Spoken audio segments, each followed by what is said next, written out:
Good morning, everyone. Welcome to the 2025 Safeguard Stakeholder Forum. My name's Ben Straight. I'm the General Counsel at the Independent Pricing and Regulatory Tribunal, and I'll be your MC today. We're here at Customs House, so it's particularly important and apt to begin by acknowledging the traditional custodians of this land, the Gadigal people of the Eora Nation, who are said to have witnessed the arrival of the first fleet from this site back in 1788. I pay my respects to their elders, past and present, and I extend that respect to any Aboriginal and Torres Strait Islander people here and online today. So this year's forum theme, Adapting to a Changing Scheme, is all about how we can work together to navigate the schemes as they evolve.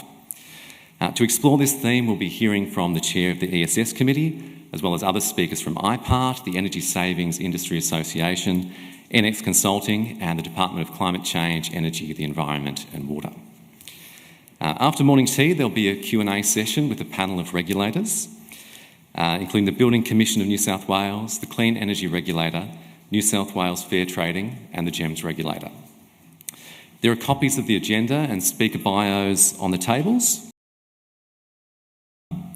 If we can move on, I'll invite the Chair of the ESS Committee, Sharon Henrick, to come up and present. So we're pleased to have all of the members of our ESS Committee here today.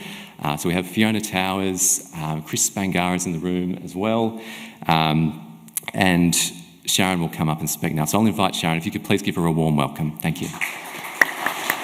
Good morning, everyone. So my name is Sharon Henrick. I'm a member of the Independent Pricing and Regulatory Tribunal, IPART for short, and I have the great honour of chairing the ESS Committee.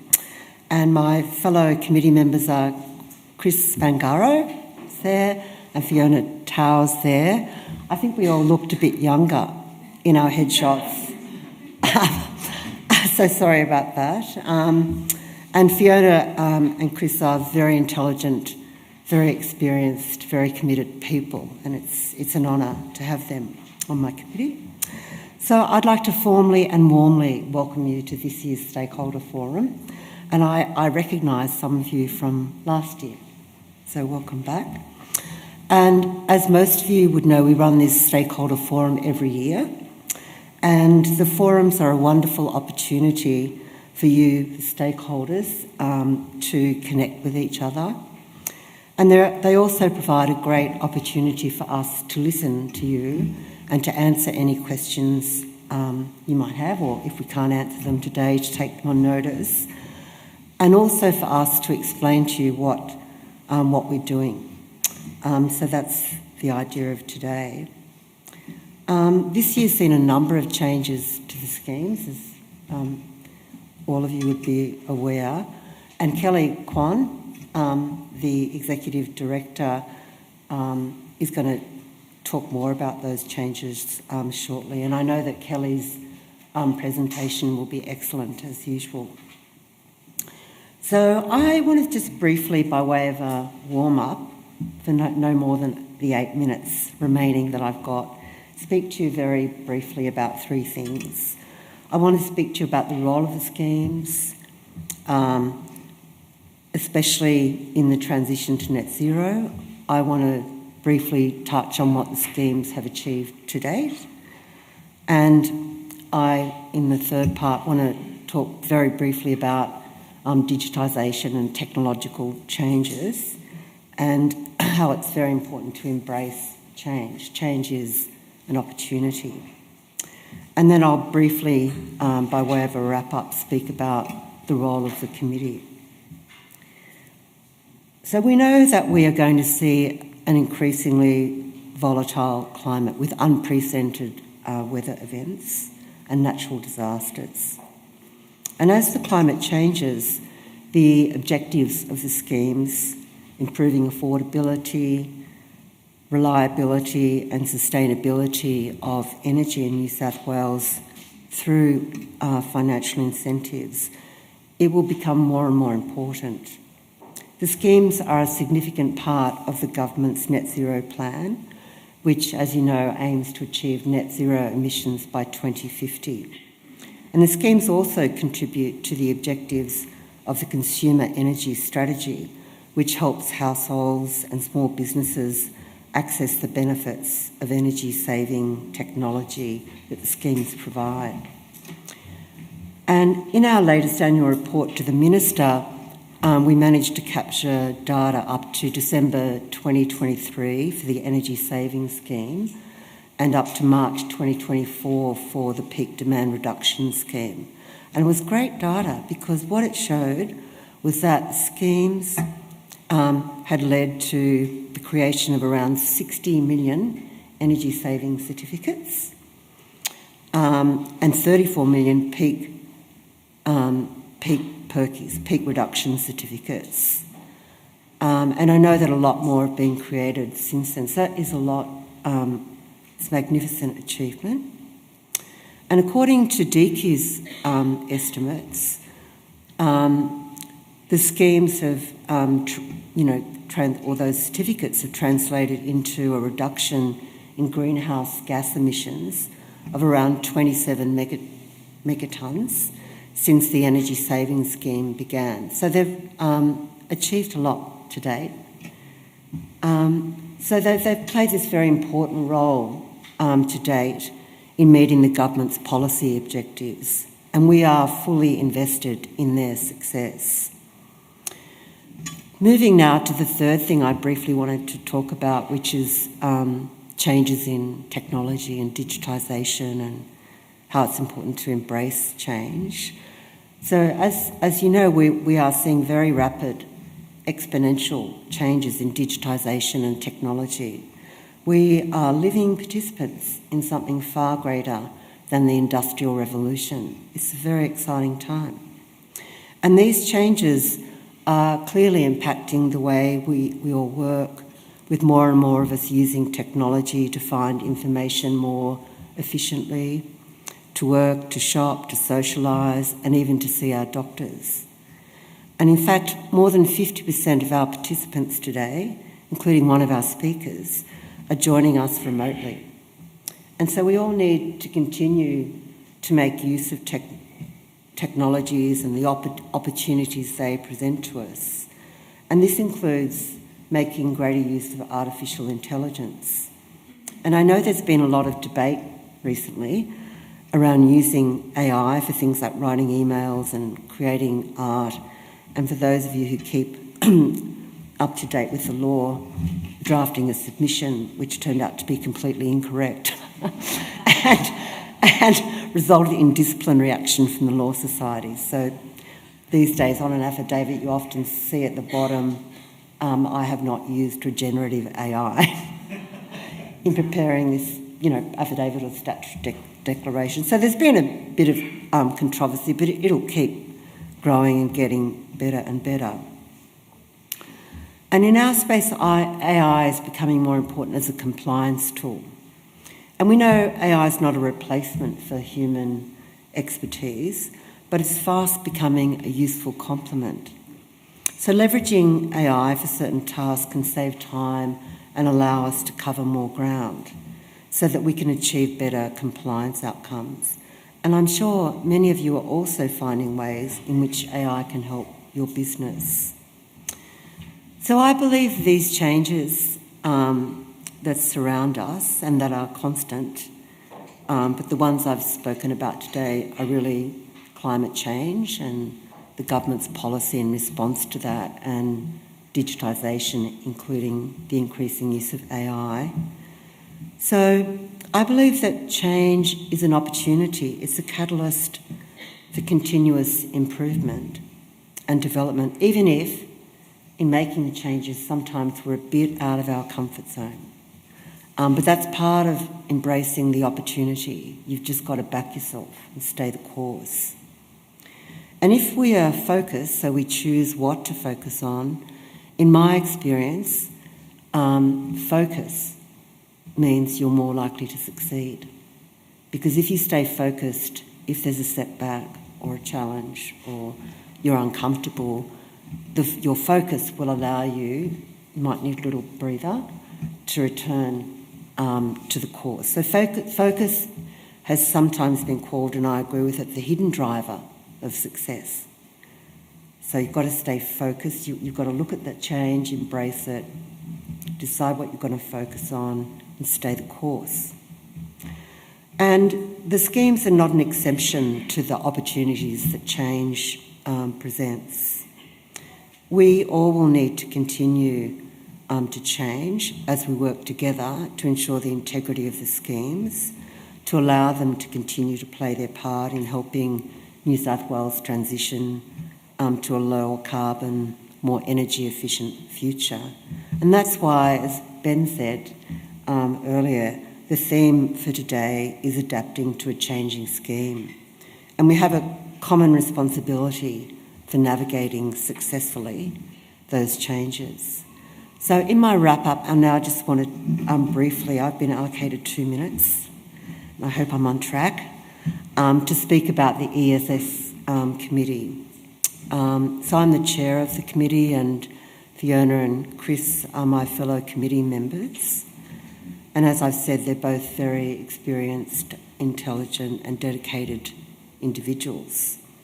Now, the committee is focused on the administration and regulation of the ESS and the PDRS to promote the integrity of both of the schemes.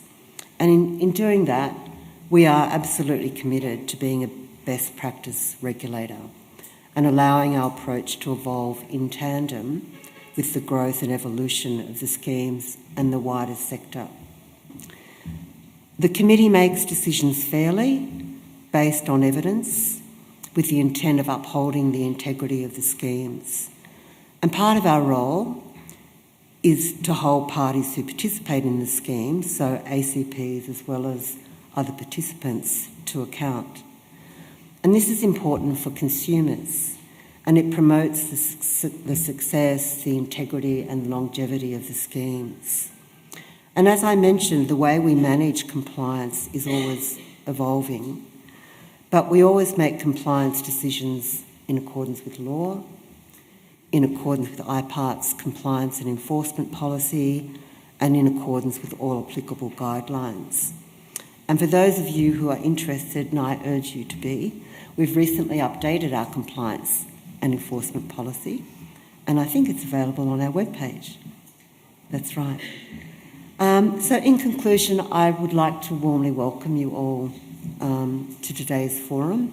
I'm really looking forward to hearing the discussions and the debate today, and we really do want to hear from you.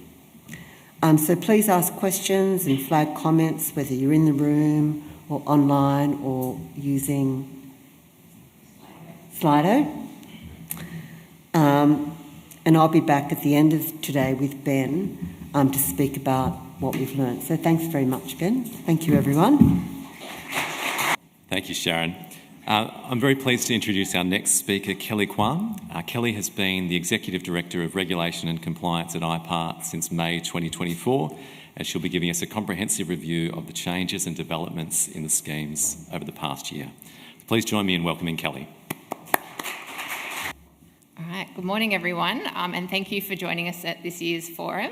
This is now my second stakeholder forum, and it's good to see some familiar faces and some new ones as well. I'd just first like to show you a short video highlighting this year's key changes and achievements.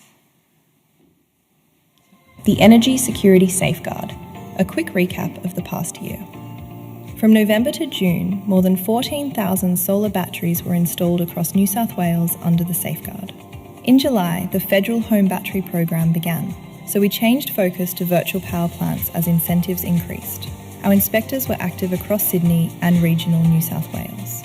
We also trialled virtual inspections and shifted more effort from batteries to heat pumps and lighting. By tackling issues like evidence staging, we kept the schemes fair and reliable. We refreshed the ESS website, simpler to navigate, easier to read, with new document hubs so you can always find the right version. We launched the Find an ACP dashboard, connecting customers with accredited certificate providers more easily.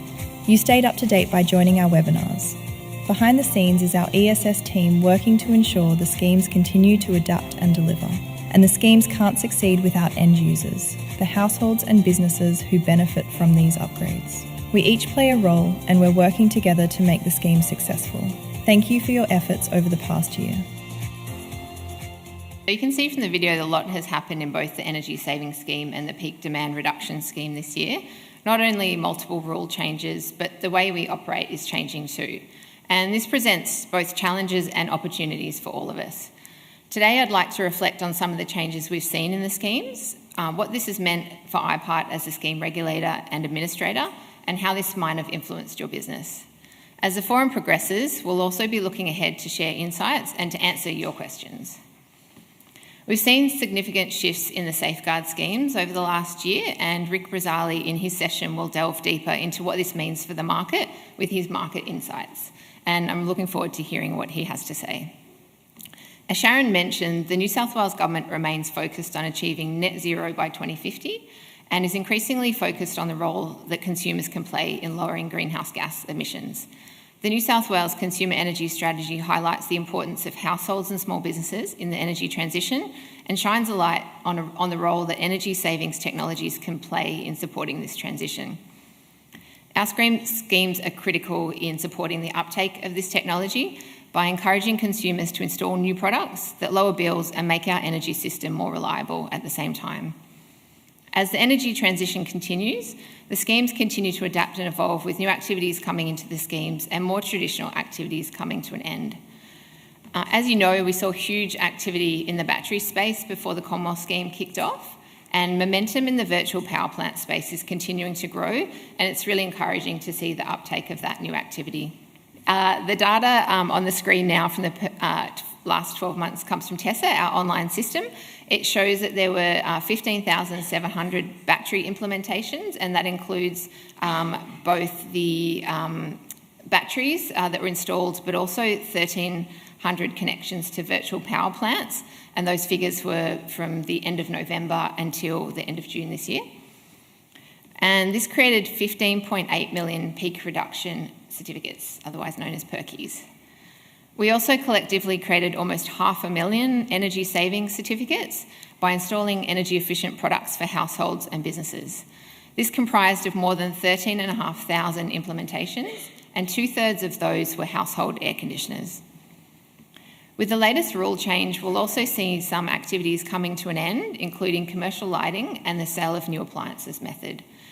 This is just an example of how the schemes are adapting with, for example, commercial lighting market reaching maturity, which is really a success story for the scheme. And to answer one of your pre-registration questions, IPART is committed to playing an ongoing role as scheme regulator and administrator as some activities end, but we're hopeful that new ones will begin. And we, like you, look forward to seeing what's coming next in the schemes. We've seen accredited certificate providers and other businesses in the schemes adapt to all of these changes in the last 12 months. With new activities coming to the schemes like batteries, traditional ACPs very quickly shifted from the established activities to these new activities, and we also saw a number of new entrants. We saw ACPs doing their homework on batteries, learning about the new scheme requirements in a rapid way, taking the time to understand new products, operating with a different cohort of installers, and understanding consumer needs. And in the most part, we think it worked well. We'd certainly acknowledge that there were some teething issues in the early days, but ACPs engaged with us really constructively when there were issues, and we generally saw good rates of compliance. And through our collaborative efforts, we successfully launched and delivered positive outcomes for that new activity. And as we start to see other new activities enter the schemes from 2026, I would continue to encourage you to engage with us early on any issues and work with us constructively so that we can continue to ensure the success and longevity of the schemes. Over the past 12 months, IPART's also continued to adapt to the changing nature of the schemes as we work every day to regulate and administer them. And I'd like to share now how our teams have responded and how these efforts may have supported changes you've experienced. So in the application space, in the last 12 months, we processed 80 applications. 11 were for ESS accreditations, 62 for PDRS accreditations, and the majority of those were for battery activity. And we had 7 applications to add activities to existing accreditations. We saw a large ramp up with battery activities, and we've used the lessons learnt to ensure we have robust processes in place when assessing future applications and amendments. We're continuing to streamline how we assess those new applications and amendment cases, And we want you to be successful in the schemes, so it's important that any application or amendment properly assesses your suitability to operate in the schemes. And that includes how you intend to ensure installers are following the rules, but also how you'll deliver good customer outcomes. Make sure you tell us how you're managing risks. Building on our theme for today, we want to know how your business is adapting and evolving to manage emerging risks. If you have an accreditation for an activity that it's ending, we'll reach out to you soon to help you understand the next steps, so things like finalising your audits, compliance obligations, and how you can cancel your accreditation. A reminder that ACPs must still meet their audit and reporting obligations for activities that are coming to an end, and we will continue to evaluate certificates created for these activities in the normal way. In the product space, so far in 2025, we've had 144 efficient lighting technology products accepted. This is down on last year because of the discontinuation of the commercial lighting method. There were 221 water heater systems accepted so far, and more to come. I think we've just had a big wave of new ones come in. And we anticipate an increase in total water heater acceptances in 2026. Driven by changes in ESS deeming methods and the transition away from the old Victorian Energy Upgrades approval process. We've seen a significant change in the way we manage product acceptances for hot water heat pumps. Applications are now being accepted through our TESA system and being assessed separately from the VEU. As part of this, we published 3 new guides designed to be more user-friendly, clearer and easier to follow than the previous guides. And we'd like to thank you for being patient with us as we navigated this change.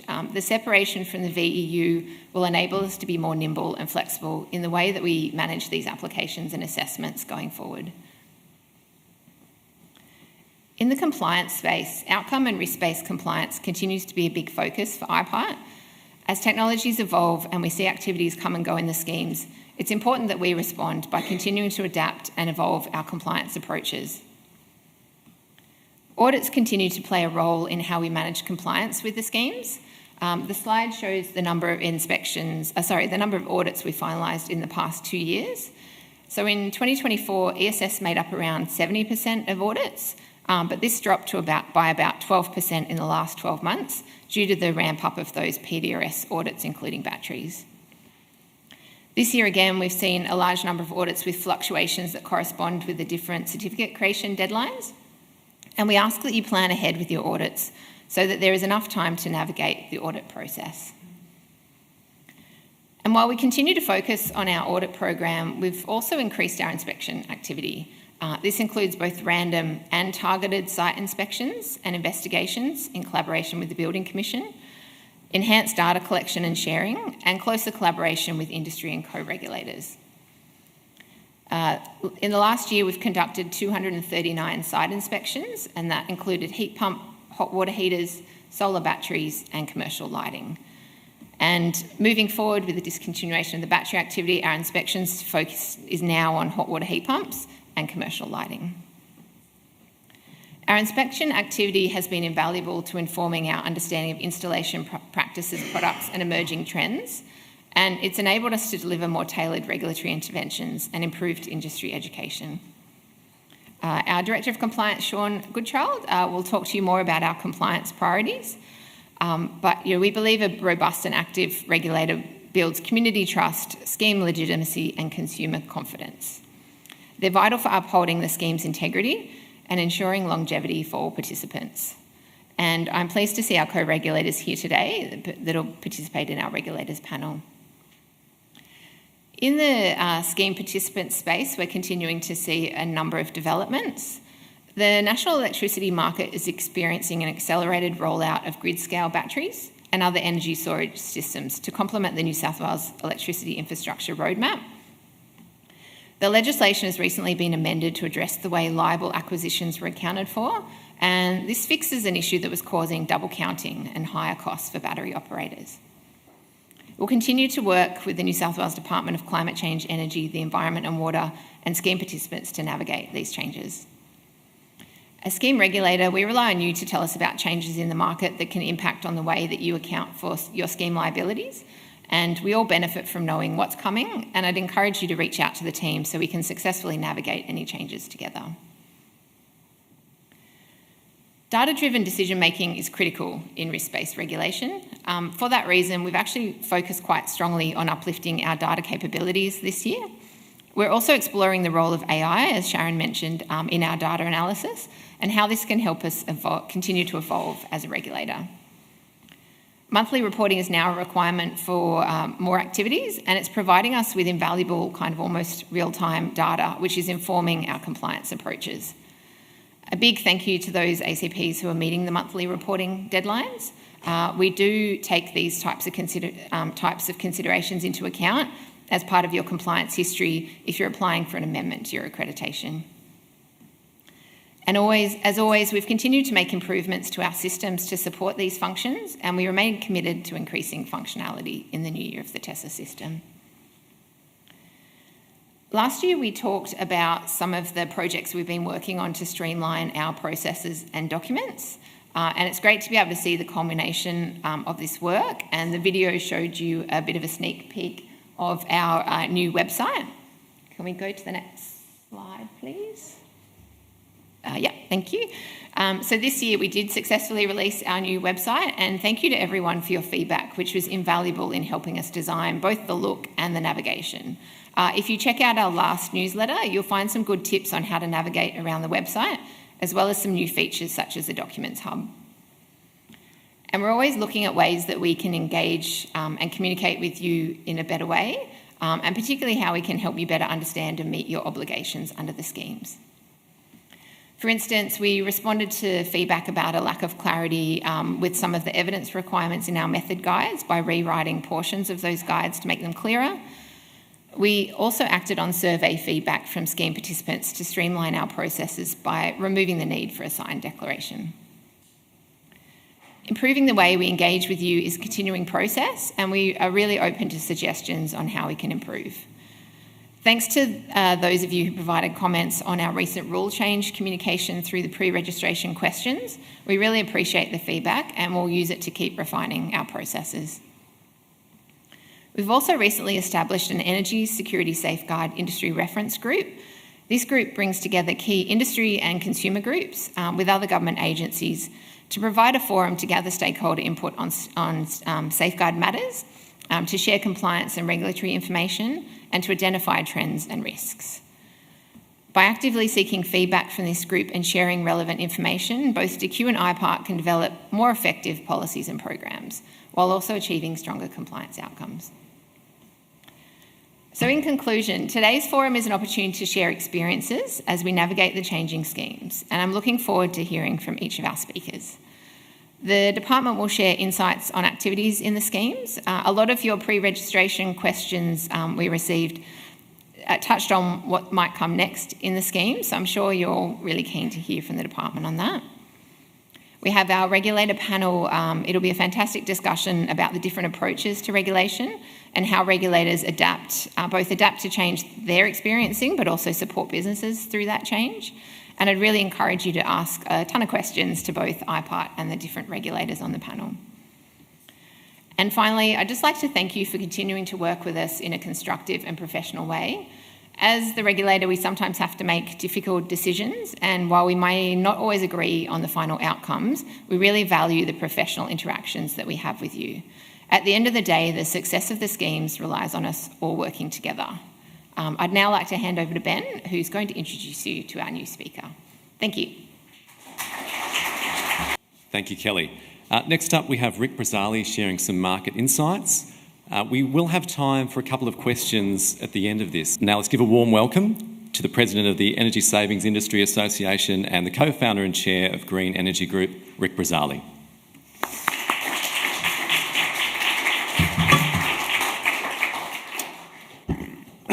Thanks, Ben. Oh, cool, it works.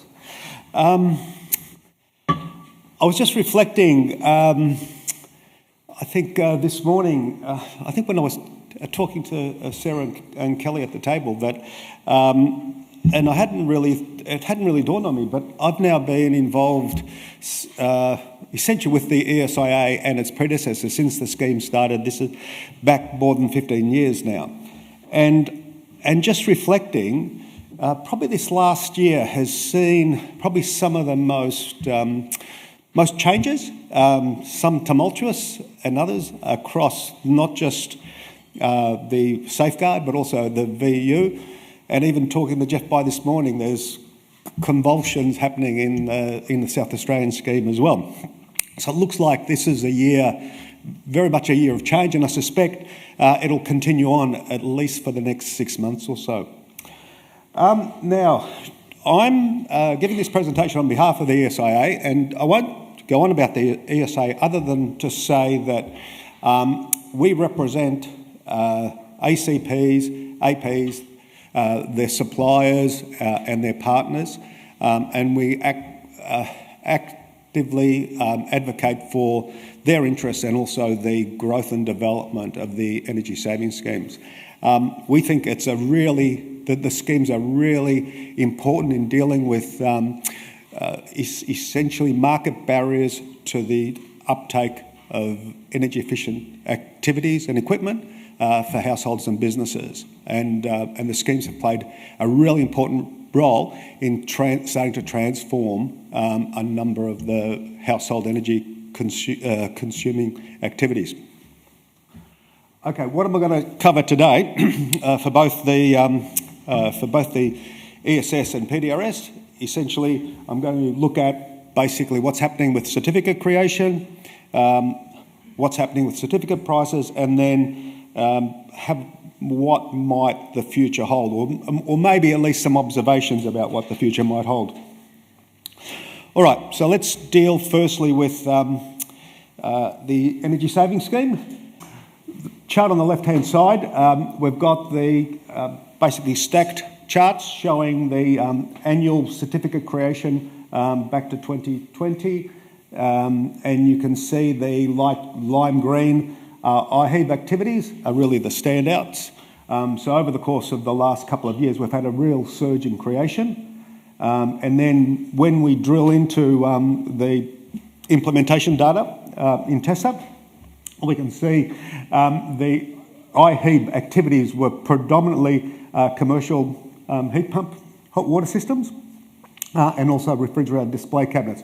And technically those activities haven't been discontinued, but effectively they have.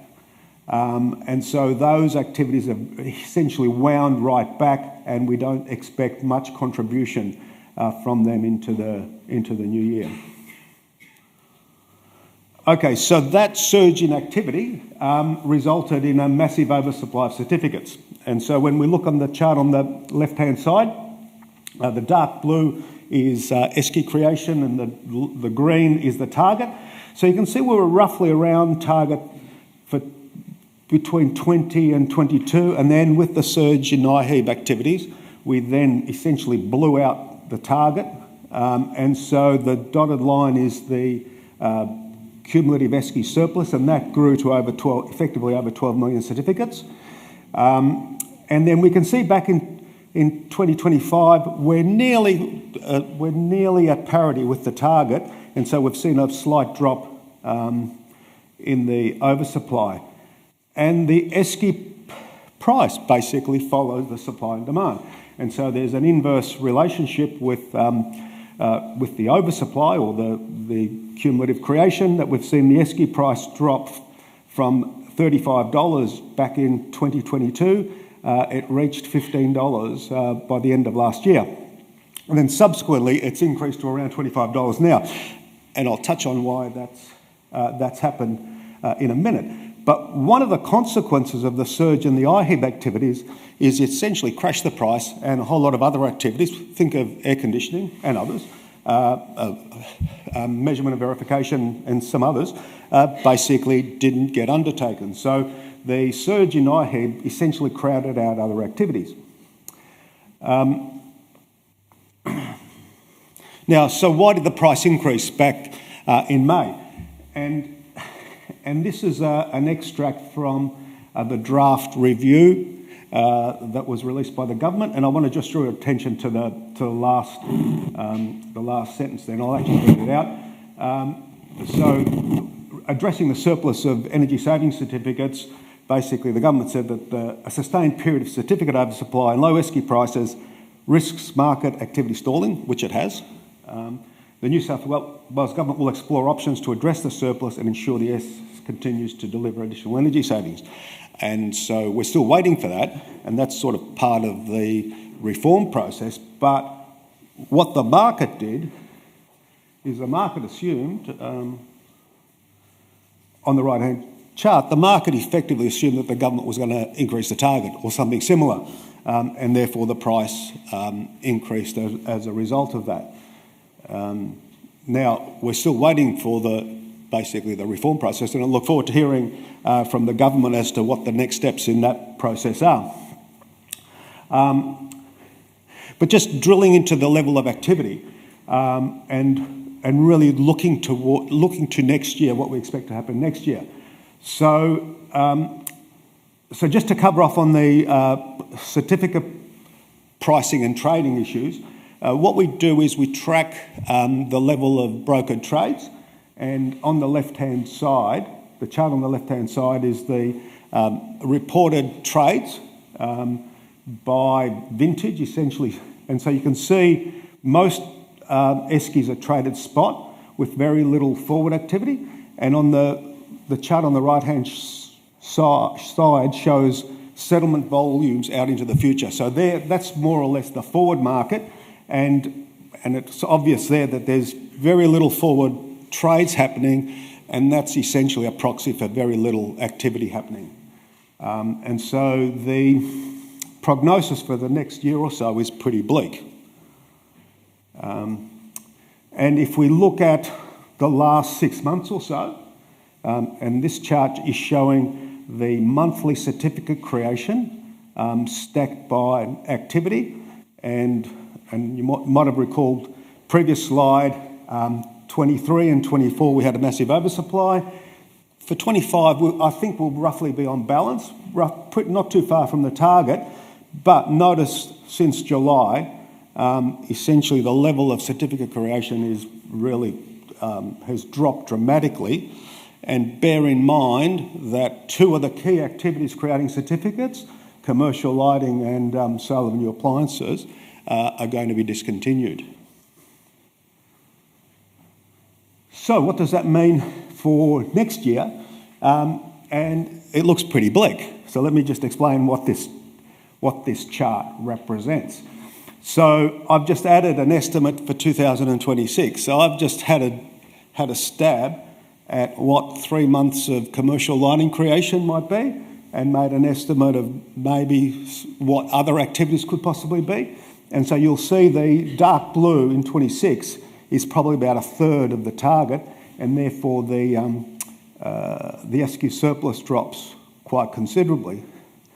And the big issue that the industry faces, and the big concern, is we desperately need new activities in the ESS, because if there's no new activities, if the government doesn't have that as a priority, then the next obvious thing is, well, then there's going to be a move to reduce the target because we don't have the activities, which is what happened in the PDRS.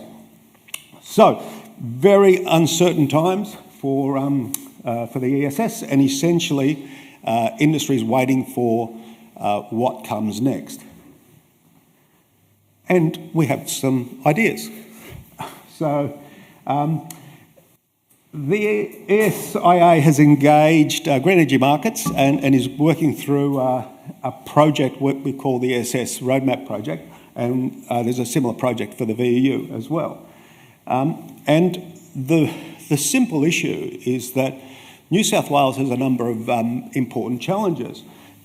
Firstly, it's a commitment to net zero by 2050, but it's got ambitious emission reduction targets by 2035, and it's falling behind. It's falling behind in its renewable energy rollout. And whilst New South Wales doesn't use as much gas as Victoria, it nevertheless is still going to be impacted by gas shortages in southeast Australia. And we've got an increasingly unreliable coal plant. So we believe there's a great opportunity for the ESS to be leveraged and to soup it up add new activities, and it could be an effective way to start to deal with some of these challenges. So we're recommending a number of steps. The first one is immediate rollout of activities, particular electrification activities and streamlining measurement and verification.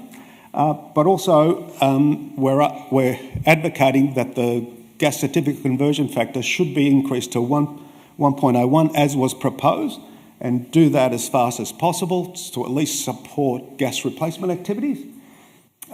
We then want to either increase ambition of the ESS through either increasing the target, or you could do that just as well by adjusting the gas and electricity conversion factors so as to drive additional activities and emission reductions. And lastly, and that would also be associated with an increase in the penalty price to more accurately reflect a move to sort of properly recognise the value of greenhouse emissions. And the last point there is also to recognise the energy and emission savings associated with solar PV and batteries, particularly with the phase out of the Commonwealth's small scale renewable energy scheme. Okay, so we have some suggestions. But now, turning to PRCs, this is just a summary of where the PRCs have happened. Just ignore that last note. So what we could see is that essentially heat pump water heaters, commercial heat pump water heaters, had been the predominant source of creation in 2024. This is the green bars on the left-hand side of the chart. And then batteries, BESS 1, basically was the dominant activity in 2025 and was increasing quite strongly until it was cut out because of the Commonwealth Home Battery Scheme. And we can also see BESS 2, which is the light green right in the last couple of months, is starting sort of, albeit very low levels, but it's now starting to appear. But the problem we have with the ESS with the PDRS is there's a lack of activities. The expectation was that batteries would do the heavy lifting, but there was nothing else. And so urgently need additional activities, and the government has highlighted that they'll be putting effort into that, and so we'll look forward to sort of working with them soon. The other thing I'd point out is that the government also then announced it was going to reduce the 26-27 target, and it dramatically did that, and that resulted in a drop in the PRC price in sort of a couple of weeks ago. And you can see that dip right on the right-hand side of the chart was a result of basically the government's announcement to drop the target. I think it caught the market by surprise just how dramatic the drop was. And the PRC price has been very volatile, and you can see the couple of the big blips are as a result of government changes. And the significant increase in June from about less than $2 to over $3 was as a result of BESS 1 being discontinued. In terms of market trading activities, we've seen a slowdown in trading in recent months on the left chart on the left-hand side. Reasonable levels, but it has slowed down, and there's very little forward contracting. And again, there's a view that there's really not much activities, and that's an early indicator of that. Now, I'm not sure what happened to this chart, but I think you'll get the hang of it. So what I wanted to do is, particularly when I saw Matt Power was on the program, I thought I'd get in before him and say just how amazing the Commonwealth Cheaper Home Battery Program is running. So batteries and PV are part of the energy savings and a part of the consumers' sort of response to climate and higher power bills. And what we've seen in the top chart, so just don't worry about the double one, the top one, you can see the green bars represent the number of battery systems that are claiming STCs on a weekly basis. On a weekly basis. And so we saw that increase from around sort of 6,000 a week to now over 7,500. And that's a lot of battery systems. And the blue line is the average system size. And as you can see that in the most recent week, it's now increased over 25. Oh, I know what's happened. The chart underneath is an updated version because the chart on top didn't include last Friday's numbers, and I've updated that, but I forgot to cancel the early one. So that's why you've got two charts there. And on the right-hand side, we've got the weekly systems by state, and you can see what's happening with New South Wales. It's interesting, there was an early surge in New South Wales, I think largely because a whole lot of the solar industry had been used to batteries under the PDRS and got a head start. And so you can see the surge in activity in New South Wales, and then it sort of levelled out as everyone else caught up. And so probably New South Wales is roughly, maybe a little bit better than its 30% market share with PV and around most indicators. But yeah, it's been amazing just sort of how successful the battery rollout has been. And thank you.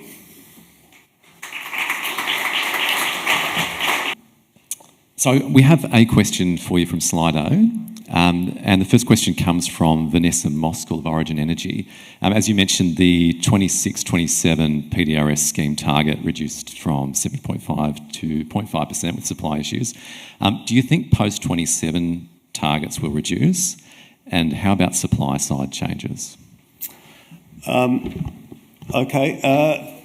I'd hope not is my answer, and I think it's incumbent on us all, but in particular on the government, to actually roll out some activities to make this work. And there's no shortage of things to do. There's no shortage of opportunities. It's just we didn't think.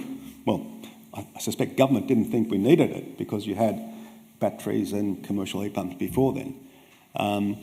The other issue I didn't touch on there, and I didn't have time to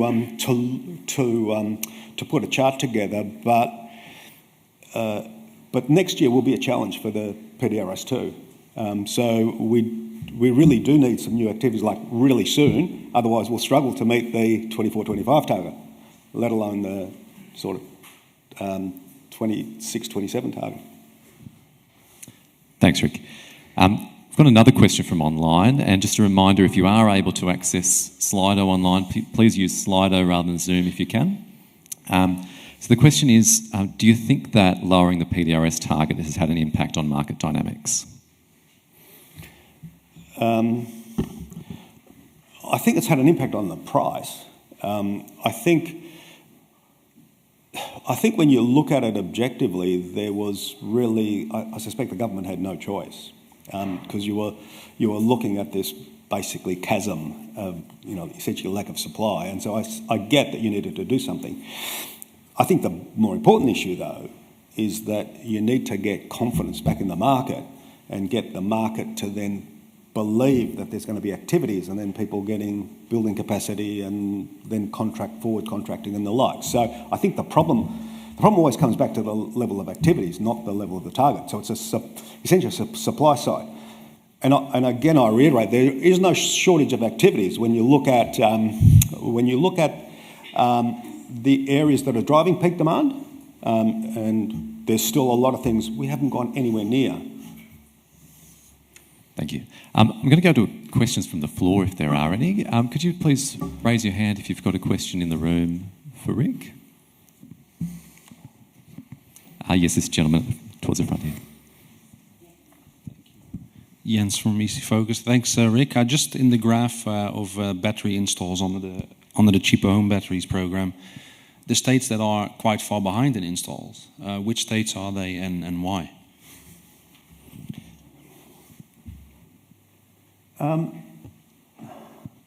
I'm not sure there are any really, Jens. It's probably, I suspect the level of battery installs will generally follow the number of PV installations. And when I did a quick check on New South Wales, I looked at the total number of PV systems installed and New South Wales' share of the total installed. And so New South Wales is about 33, 35%. And it's tracking the same. I suspect most states are roughly the same. One thing that has always been interesting is Victoria started slower, but it's sort of caught up. But that was mainly due to the fact that you needed to get a system signed off by Energy Safe Victoria, which led to delays in STC creation. But I think otherwise, generally, we're seeing battery systems being installed in proportion to the state's total PV share. Thank you. And thank you for the question. One more from online, from Madeline Todd. Is there any suggestion from the ESIA what new activities could be put forward for the PDRS? Oh, we have some ideas. Probably some of the key ones that the government's already identified, which includes fast vehicle chargers, batteries for C&I, measurement and verification, and I think there was there's one other one I can't remember. But yes, there are some ideas, and I think the government is also looking at those as well. And in fact, the government's also one of the other things I think we should look at is how do we encourage more BESS too, and how do we make it easier for customers to enter into VPPs. Thank you. We've got probably time for one last question from the floor, and we have one towards the... Oh, sorry, I beg your pardon, there are two? Okay, we'll take that question first. Yeah, thank you. Mark from Pivot Data. Rick, can you comment on what the future of M&V or measurement and verification activities are? Do you think that there is a future for it? I mean, there's been a lot of effort put into trying to get these activities up, but not much uptake. Okay, there's a complicated question and probably not an easy answer. But what I would say is there's no shortage of opportunity, because when you look at where gas and electricity is consumed, basically the C&I space is pretty big. And the New South Wales government, as part of the review process, also identified that lots of opportunities in that space that could be targeted by the ESS. I think that, to answer your question, is as an association, we've been advocating for streamlining measurement and verification, and the Victorian government has made some inroads into that space. So a good start for the New South Wales government is just to do that. But we think the Victorian government could go even further. And so there's always a trade-off between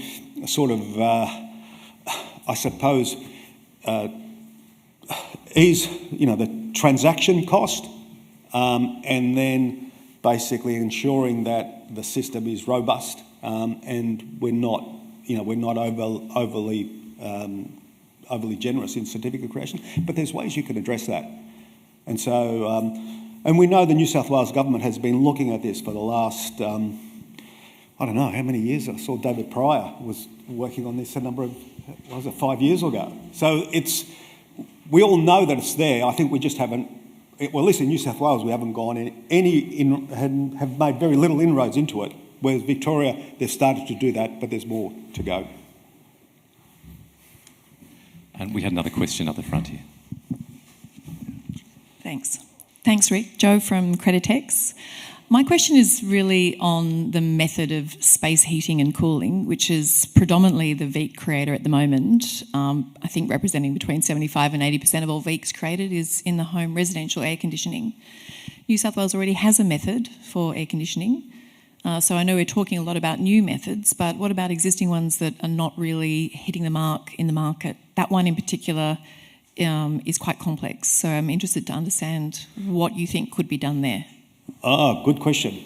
As part of our project, we actually did look into that, and it's whilst New South Wales doesn't consume anywhere near as much gas in the home as in Victoria, and nevertheless there's still a reasonable component, including for heating. But the current method disadvantages basically gas replacement, because it doesn't value gas savings anywhere near appropriately, and hence why the first thing we believe you need to increase the gas certificate conversion factor to properly reflect the emission savings from gas.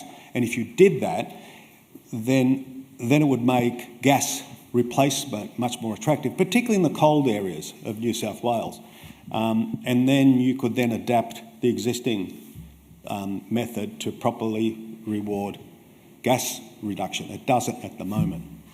You do get you do get more incentive in cold regions, but you're not properly reflecting gas replacement. And I think that's a really important opportunity. But it's nowhere near as big as Victoria, but nevertheless, it's still a sizable chunk that we're foregoing at the moment. All right. Thank you, Rick. I think that's probably all the questions we have time for, so please join me in thanking Rick very much. We'll be kicking off session 2 with a short presentation on IPART's compliance priorities by Director Sean Goodchild, who heads up the compliance team.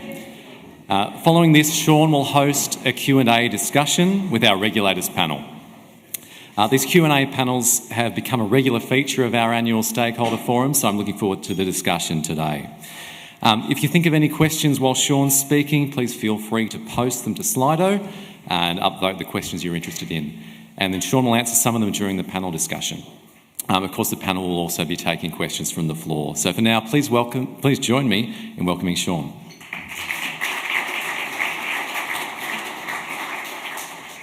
Thank you, Ben, and thank you, everyone. So good morning. It's great to see you all here today, both in the room and online. Today, I'm going to outline IPART's compliance and enforcement policy priorities for the safeguard schemes for 25-26. So we heard Sharon this morning speak about the pace of change, which is unprecedented. Kelly also reflected on significant change we saw over the last 12 months in activities and legislation. And Rick highlighted changes in the market over the last 12 months. The energy security safeguard schemes are evolving to meet new challenges. Change in this context is not just rapid, it's also complex, and it can be difficult to find focus. Our compliance priorities are designed to help all stakeholders understand what IPART, as the regulator, is focused on, and to support stakeholders to adapt, respond, and to succeed. So why do compliance priorities matter? By setting clear priorities, we ensure resources are focused where they have the greatest impact. And conversely, it helps us avoid unduly applying resources to areas of less importance. This also signals to industry where to direct their compliance efforts. So now to the compliance priorities for 25-26. We have identified 3 priorities for this year, so they are quite focused. I should note that this does not mean we will not deal with other compliance issues. Our role is to monitor compliance with the schemes, and we will do so, but we will focus more on areas where we have identified a higher risk. So to the first priority, consumer protection. So I should mention that the order of presentation of these priorities today does not indicate any order of importance. They are all equally important to us. We want to ensure that consumers are getting good outcomes. This in turn leads to more confidence and trust in the scheme, which benefits all participants.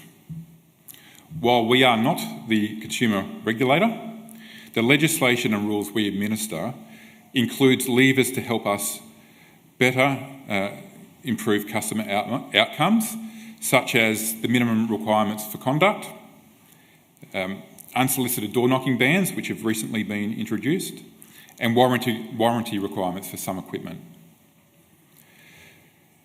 This means helping to ensure upgrades under the scheme are fit for purpose and installations are safe. We work very closely with the Building Commission and Fair Trading in relation to these matters. The next priority is deceptive, fraudulent or misleading conduct. This sort of conduct threatens the integrity of the scheme, damages community trust and undermines scheme legitimacy. So we are continuing to focus on our compliance efforts to detect and act. We will take a firm stance on matters relating to deceptive, fraudulent or misleading conduct. Unfortunately, we have seen some examples of this conduct.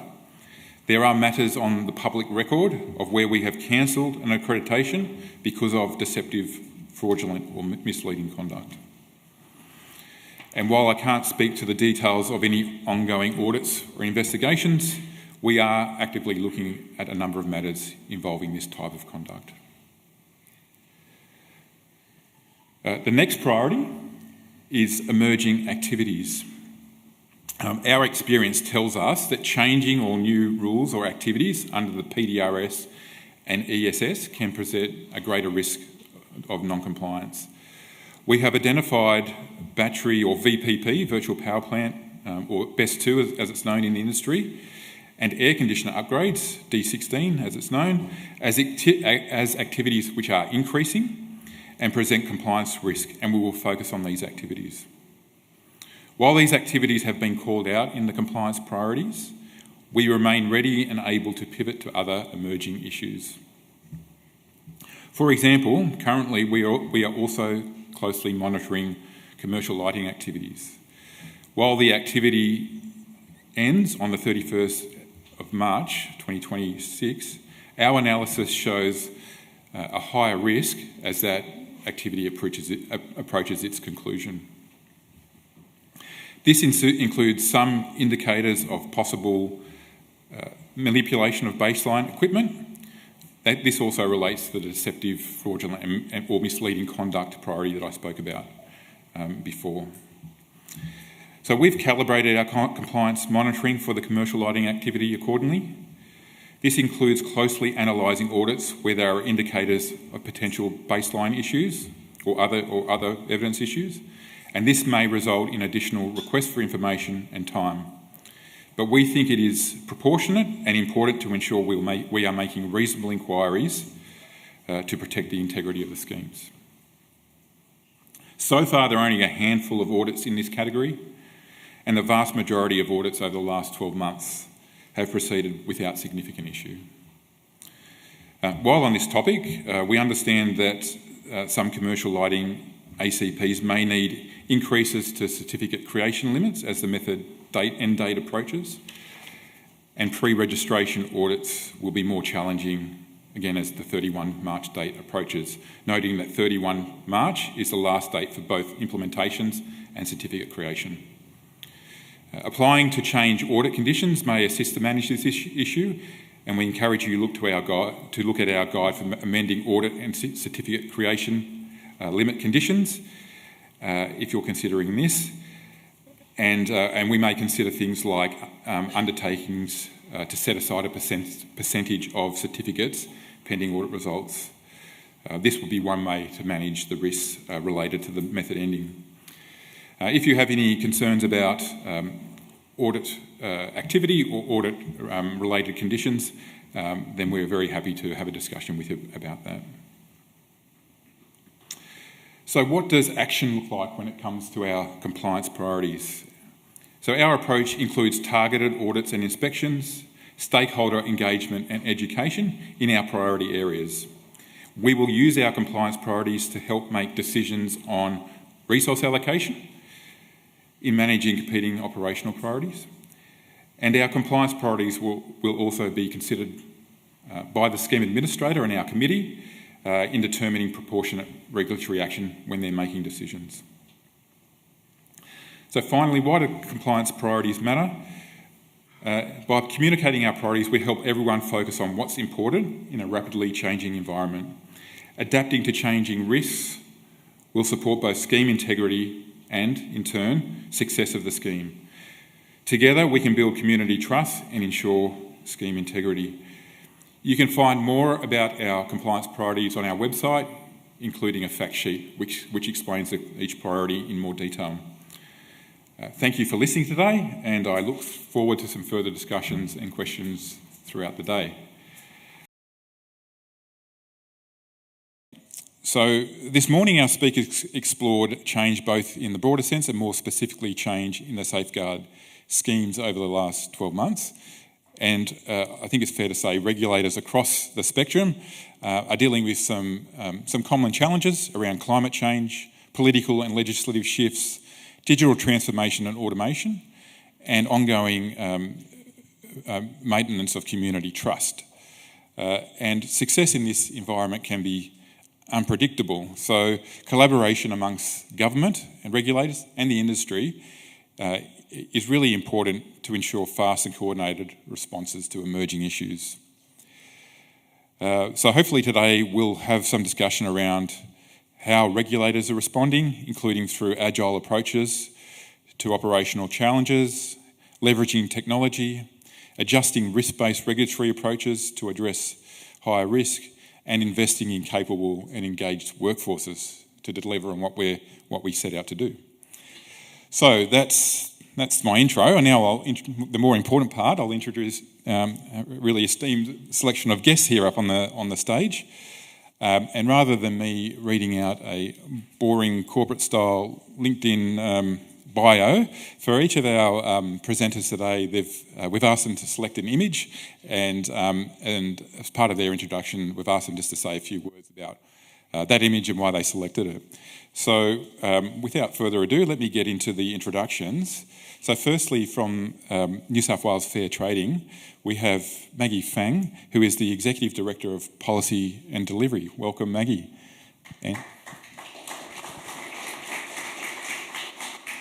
Thanks, Sean, and thanks everyone for having me here today.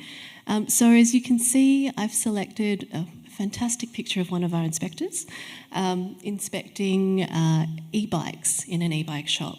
So why have I selected this image? Lithium-ion battery-powered e-micro-mobility vehicles, or e-bikes, as I'll call them, are one of our compliance and enforcement priorities for this year. So the issue came to our radar in 2024, actually through our network with other New South Wales government regulators. Fire and Rescue alerted us to a huge spike in fire-related incidents that were occurring.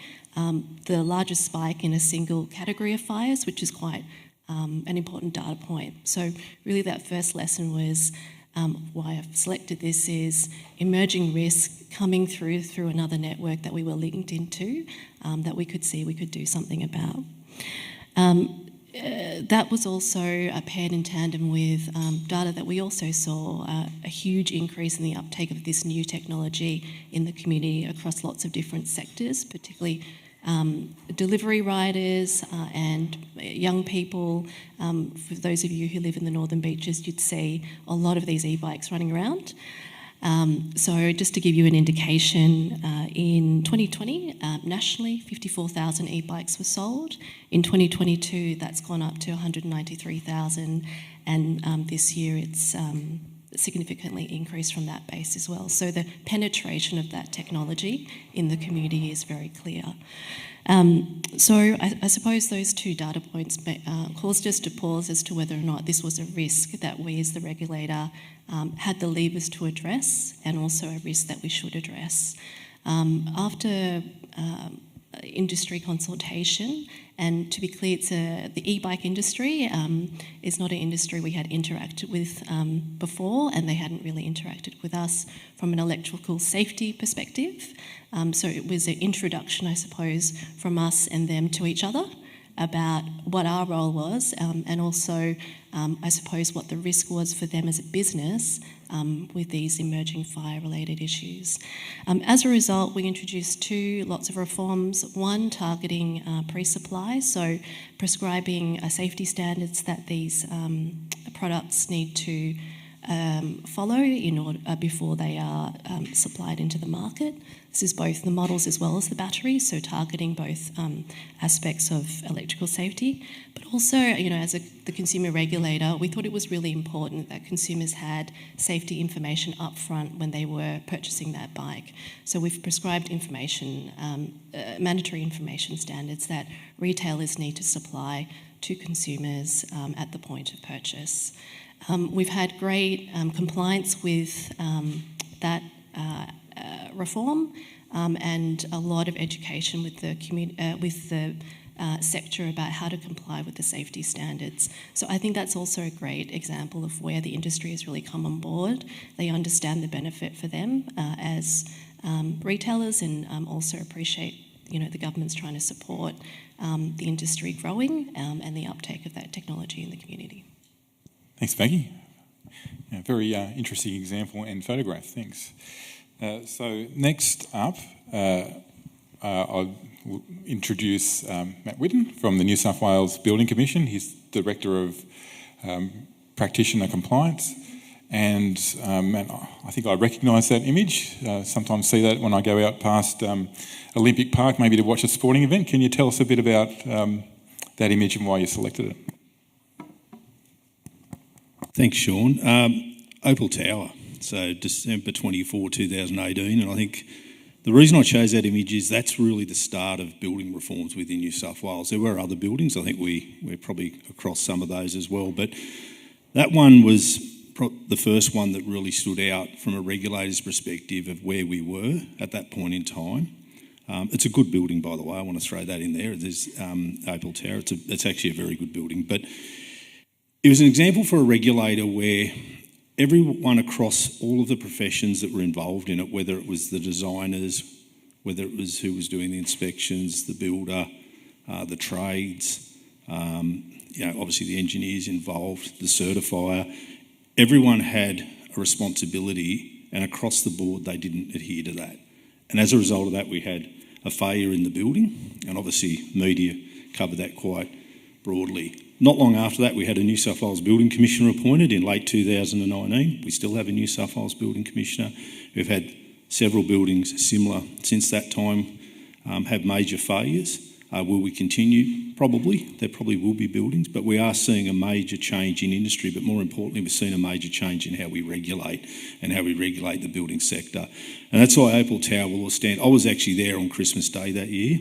I was involved in it as late as earlier this year. The building is completely remedied now, remediated, and obviously there was an event to celebrate that in a sense, if we call it celebration, because the owners went through a lot. It was also an intriguing building from even the rental space. At the time I was in a different director's role, and I had building and property responsible for that. And it's interesting monitoring the building, although it had been evacuated at a point in time, but when it was reoccupied, to monitor the rentals within the building. And that gave us some good insight from a data perspective, what was the health of the building. And the rentals continued. They did continue during the time of the remediation of the building. Obviously not in every floor, because there were certain floors which were closed off for obvious reasons, the remediation. But it was quite interesting. It gave us a regulator quite a lot of data as to how we could respond moving forward to a failure of that nature. Thanks, Matt. Great example. Next on our panel from the GEMS regulator, we have Melanie Ford. She's the branch head and also occupies the statutory position of the Greenhouse and Energy Minimum Standards regulator. Welcome, Mel. Thanks, and it's really good to be here. I've only been in my role as the GEMS regulator for a couple of months now, so it's a great opportunity just to meet people, so thanks very much for the invitation to attend. So as Sean said, I'm from the Commonwealth Government, where we regulate the Greenhouse and Energy Minimum Standards program. So through that program, we introduce mandatory energy performance requirements and also provide a lot of information to the consumer in the form of things like energy rating labelling. So you'll be familiar with the star rating on products that you may have purchased, such as your fridges and washing machines. And so GEMS plays a really important role in the household. So in this picture, you can see an energy management system, and you can see a very engaged homeowner interacting with their appliances through their home energy management system. And you can see that we have a role in regulating people's everyday appliances. So it's really important from our perspective that there's real integrity in the claims that people make through GEMS, not only so that people trust the energy rating labelling when they see it, and that they have trust that the appliance will meet the claimed energy efficiency standards there too. And of course, as many people in the room know, GEMS provides that sort of underpinning framework for many of the incentive programs that drive uptake of those more energy efficient products.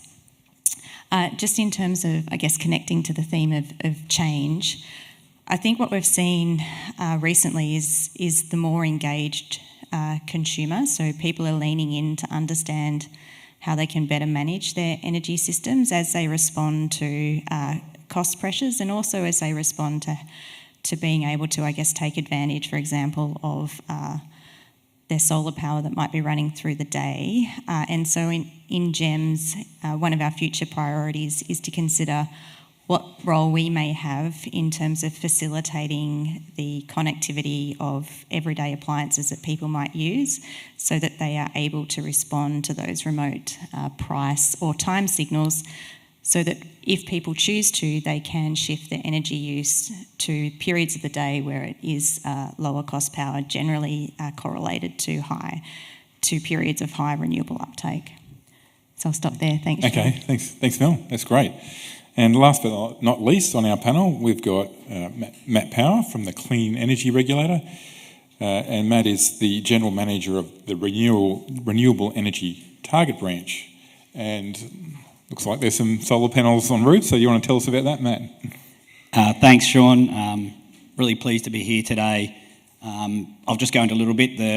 So I'm the responsible General Manager for the oversight of the RET scheme. That includes both the small-scale renewable energy scheme that Rick was talking about earlier, so that's incentivising all the solar PV, air source heat pumps, solar water heaters, and now batteries, and then also the large-scale renewable energy target, so the large-scale solar farms, wind farms, and other renewable energy generators, and we process those certificates that then we regulate the liable entities that need to source and surrender those certificates.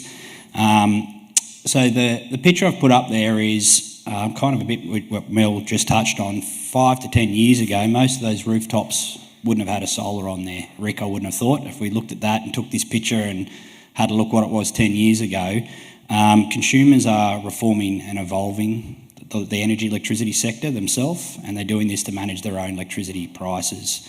They want to manage their own bills. And now with the introduction of the Cheaper Home Battery program, those consumers are now also not only generating their own electricity, they're storing their own electricity to be used at a later point in the day, in the night and morning. So since 1st of July, we've already had over 130,000 applications in 4.5 months, over 2.7 gigawatt hours from all of those individual batteries being installed. And at current rates, we potentially could get over 400,000 small battery systems installed in that first 12-month period, somewhere between 6 to 10 gigawatt hours, depending on the size of those systems in the first 12 months of the program. So consumers are evolving and changing. What's change happening? They are evolving and changing the electricity energy market in front of us. And as regulators, we need to keep on top of that. So even as of last week, as Rick said, we had over 9,250 applications just for last week for battery applications, and we processed over 10,000 in the regulator. So it's a very busy time, and the changes come quick, and we're having to manage and ensure as a regulator that each of those applications and the Commonwealth incentive we're giving is true and accurate, and ensure that the regulated parties that are participating are doing the right thing. Part of our role is that we are just managing the certificate incentive, but our role is to share our information data to support other regulators that have a responsibility for safety, consumer affairs, emergency services, are best prepared to manage their own part of the sector and ensuring that systems are installed safely, consumers are getting the right product that's operating the way they expect it to, and then our emergency services and others, when they need to go on site for these, they know where they are, they know what products are there, and they can manage any issues that may be when they get to those residences. Thanks, Matt. Another great example. So welcome on. We'll start getting into some discussion now. So maybe staying with Matt on the issue you just touched on around working with other regulators, and I think a lot of people in this room would be familiar with battery activities in New South Wales, and I certainly know from my personal experience with that, the complexity once you start mapping different responsibilities and different roles in the life cycle of a battery, for instance, from manufacture to installation and even after installation. It does require working with different people, and the Clean Energy Regulator had to set up that function in a pretty short period of time. Can you tell us a bit about what that actually looks like and how you work with other regulators to ensure you're meeting your responsibilities, but also to ensure that customers are getting good outcomes? Really good question. So we had the election called, and at that point, Chris Bowen and the now same again Prime Minister made an announcement if they were re-elected, they were going to incentivise a battery program. So we kind of thought, wow, we're going to have 4 months from start to finish to get a program up and operating. And as part of that, first we needed to look at our own architecture to be able, could we leverage the existing small-scale renewable energy scheme, which the good thing was a lot of the architecture was there around ensuring under our scheme. But as part of that, the main thing was, as you said, Sean, was making sure the rest of the regulatory network was ready to understand, as we know, 130,000 systems installed in the first 4.5 months, that those regulators were prepared in their part of the ecosystem. So we set up multiple workshops. First of all, we did our own analysis, and when we got up to over 60 different regulatory agencies, we stopped counting and we just kept putting the list together for each of the different states and territories. We had multiple workshops with each of the different sectors. So we had the electrical authorities together, we had the consumer affairs together, we had emergency services together, we had independent meetings with each of the states and territories, but also as a cohort. And we wanted to make sure whatever data they needed and required to support them in their needs, they were ready to go.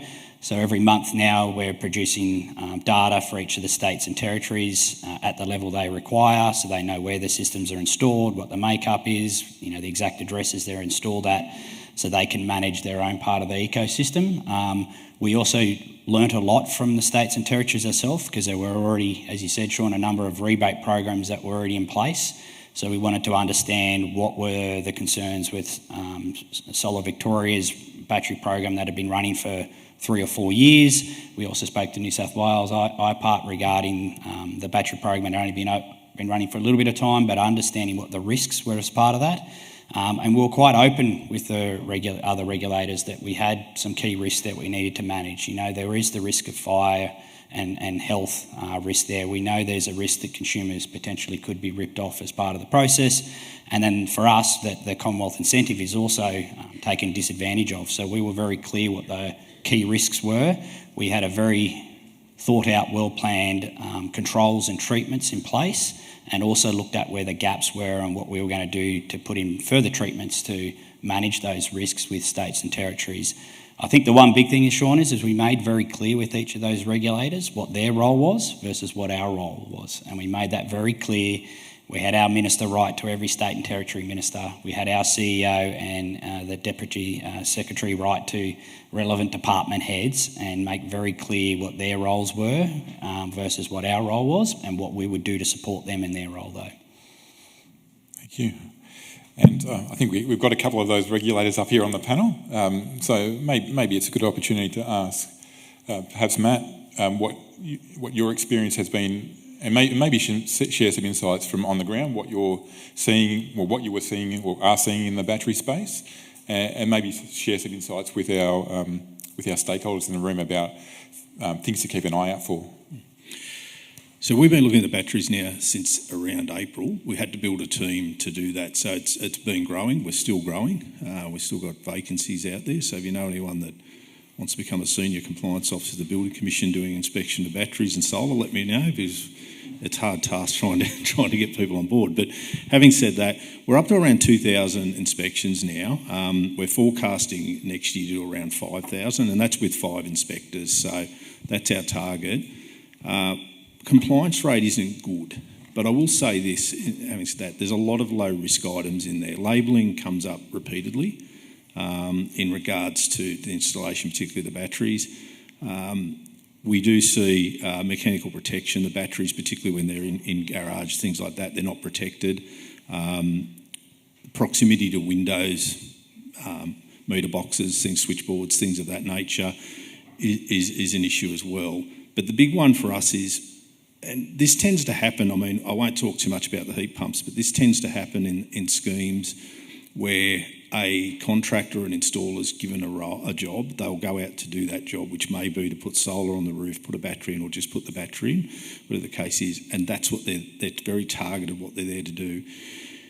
But these batteries are going to some older homes and older properties, and what we're seeing is the circuits need to be upgraded, and that's one of the problems we're coming across repeatedly, whether it be an RCD needs to be installed and or replaced or upgraded to something compliant, but that's the big issue we're seeing at the moment. That's the one we're deeming, along with, I guess, mechanical protection and obviously where the battery's located, particularly, things of that nature. And some of the ways they go about trying to remedy that are quite unique as well. But they're probably the main ones, and that leads to that high non-compliance rate of around, it varies between 60 and 70%. And I think there's some quick wins we can achieve in 2026 by both getting information out to industry and probably some mandatory training on these particular issues. There are more, but these particular issues, because I think these are easy to remedy.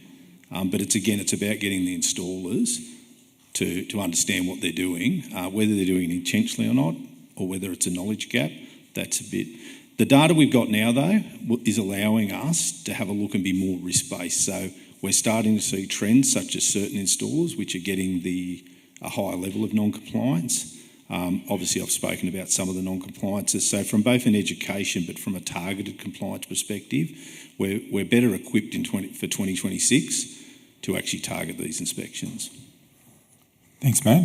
And just following on from that, I know that you spoke about accessing data, and one of the things that I understand approaching is the Building Commission's eCert technology for CCEWs, and you'll tell me what that stands for. I always forget I just call them CCEWs, but I think most people in the room know what they are, and they are a key piece of evidence that is relied upon in the schemes to evidence a piece of work and to declare that it's been done appropriately. So it might be useful for the group to understand a bit about those changes that are coming forward and how you're going to use that system and data to inform your compliance activities. Yep. So, firstly, let's just say current CCEWs, we'll call it, I'm lobbying for COCs, by the way, let's align with gas and medical gas, let's just call them certificates of compliance, and that's what I'll call them today. It rolls off the tongue a bit easier, but current compliance rates are around 18 to 20%. So that's how licensed electricians are submitting or completing and or submitting a CCEW. It's a mixture of all of the above. So some complete it, they don't submit it, some just don't complete it at all, and some go over the 7 days for submission. So obviously the digital solution, eCert as it's been called, it's up on our website now, the Building Commission website. Electricians can go and register now, licensed electricians, they are the only ones currently that can register. It will commence on 1 December, so we're getting there. But as of 1 March next year, all of the current paper versions, PDF, will be removed. They won't be accepted, so there is a transition period.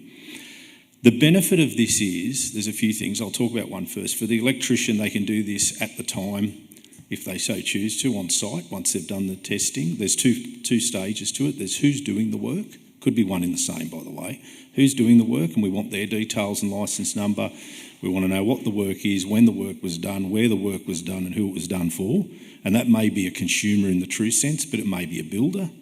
It could be a metering provider. It could be a multitude who the work's being done for. Depends on the work itself. But then we want to know who's tested the work. And again, that could be that same person, but it may not be. At times it isn't. It's someone else is coming in, whether it's from the same company or electrical contractor, but they'll come in and test it. So there's 2 phases to the actual submission. So we're getting better data. How will we use that data? To be honest, it's going to allow us, number one, to ascertain what's the percentage or an aggregate of the industry that is actually completing and submitting CCAWs, because it has got the 2 phases. We don't know that currently. We know that sample, the 18% comes from doing audits, so we'll know that. And we'll be able to, through our licensing, because we own the licensing database as well as the government, be able to cross-reference who's submitting CCAWs or COCs, I should say, who's not, and then a more targeted and focused compliance response to those who are failing, rather than a dip sample of all of the industry, which is people that are compliant. They say to us regularly, you're not wasting their time. They're glad we're doing it, but it's more, should we keep focusing on those individuals or corporate entities and not on the ones that are not compliant? So it's definitely going to give us that. It's going to give us a better lay of the land of who's testing this work. So if we look at batteries as a really good example, and the numbers that Matt rolled out, I have a suspicion, it's only a suspicion, that there could be possibly some level of non-compliance in the testing of some installations. Heat pumps could be very similar. It could be just electrical installations generally. When we get to the numbers of thousands being installed, there are a lot of electricians, around 20,000 contractor licence holders in New South Wales, and then you've got supervised certificate holders as well who can sign off on this work, test and sign off. But we've got to, as a regulator, question that they are actually testing and signing this off. They're not actually just doing a phantom, basically. They're not there, they're not testing, they're relying on someone else who's installed the system to actually say, it's all good, move on and submit the CCAW. So it'll give us the ability to track who's actually testing this, who's actually signing and saying they've tested it, and compare what they're actually doing, when they're doing it and where they're doing it. So using data to actually try and achieve compliance where we need to. So that's probably the other part. Plus, it will, I think, by default, give us that initial space. A couple of things to note, though. We're still working with the metering providers in regards to, obviously, the installation of meters and CCAWs, because there are literally hundreds of thousands of smart meters installed. So it is how do we receive those, and do we work separately through an API, things of that nature with the metering providers. So definitely doing that. And DQ, or Department of Climate Change, Energy, the Environment, Water, I think you all know that anyway in the room, but we are working with it. They're building a system for CER-related installations, so the batteries and solar. And at this time, they will come to us, but at a point in time next year, probably mid-next year, we're looking at, that will transition, that the CACs or CCAWs will go through that system, and that information will be forwarded to us in regards to the actual sign-off of the work. So it's coming. It's only a couple of weeks away. It's, as a regulator, looking forward to it. It's something I haven't had in my time as a regulator, to be able to, in a sense, focus on electrical contractors in New South Wales, and there's a lot of non-compliance, so we need to catch up. Thanks, Matt. And there's some good material on the Building Commission website on this if you're interested further. So I might get some questions for Mel and Maggie, and then we might throw it open to the floor and online. Maggie, I know that there are significant issues affecting consumer, rising living costs, growing access to online markets, and consumer confidence, and issues around a fair marketplace. And I noticed that one of your compliance priorities is around unfair contracts. So I'm sure nobody in the room wants to have unfair contracts. Are there any kind of tips from a consumer regulator point of view of things people should be looking out for when they're considering making sure that any consumer contracts, which may be in place in relation to our schemes in particular, should be considering when they're thinking about how to treat consumers in a fair way? Yeah, thank you. I suppose a quick sketch of the regulatory landscape. Unfair contract terms are regulated under the Australian Consumer Law, and there were some reforms that commenced in 2023 which effectively ban the use, the reliance on unfair contract terms. And now there are quite significant penalties attached to that as well. So that was a big win from a regulator's perspective to really, I suppose, reinforce the seriousness of using unfair contract terms. To clarify, these apply for standard form consumer contracts, so that's quite specific, and only courts can determine whether or not a term is unfair. In terms of trying to work out whether or not you have a term that is unfair, the law provides some guidance on that.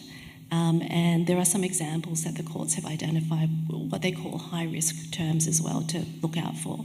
So the three factors to think about are, I suppose, the balance of power between the consumer and the business. So where there's a significant imbalance when you're looking at the contract as a whole and then the term within that contract, think about that. Whether or not the term is necessary to protect the legitimate interests of the party. Usually, I suppose, you'd be looking at that from a business perspective. But, there are interests as well in contracts related to consumers. And whether or not the term would cause detriment to the consumer if it was relied on. So an example, I suppose, of where you're looking at that in practice is where there might be a term in a contract where the business can vary the price of something unilaterally, and there's no balancing term about whether or not the consumer can, for example, exit the contract if that term was exercised. In terms of high-risk terms, the three examples I've got for you today are limiting or excluding the liability of one party, providing wide indemnities or automatic rollovers, and giving one party, as I said, unilateral right to vary or terminate the contract without reasonable cause. Sounds really legalistic, I know, but I thought I should sketch that out because I imagine with some of the contracts which would be coming in use, standard form contracts are very widespread, and some of the contracts that we get complaints about are really difficult to understand from a consumer's perspective. So it really is up to the business to actually work through their contract and make that determination. Thanks, Maggie. That's very helpful. So now turning to Mel from the GEMS regulator. Perhaps you could just, I think our stakeholder group here would be interested in the work the GEMS regulator is doing around the minimum energy performance standards for heat pumps. So maybe if you could share some information about where that process is up to, and in that regard, what interaction you're having with state regulators and industry around kind of scheme-specific issues. I know we've been doing a lot of work together, but I think our group here would be interested in those two things, if you don't mind covering off on those. Okay, so I might start first actually around how we interact with our fellow regulators. So as I think you've heard today, regulators are committed to working with each other in order to support the regulation of the schemes that we regulate. So we often have conversations with our co-regulators around the products that touch multiple schemes.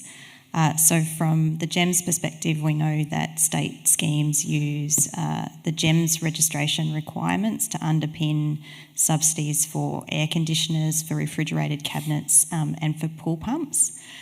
And so in our own activities, when we consider what our compliance priorities should be, we consider a range of factors based on risk in terms of where we think the greatest potential for non-compliance might be, and that is sometimes linked to areas where schemes have provided incentives that have driven significant uptake.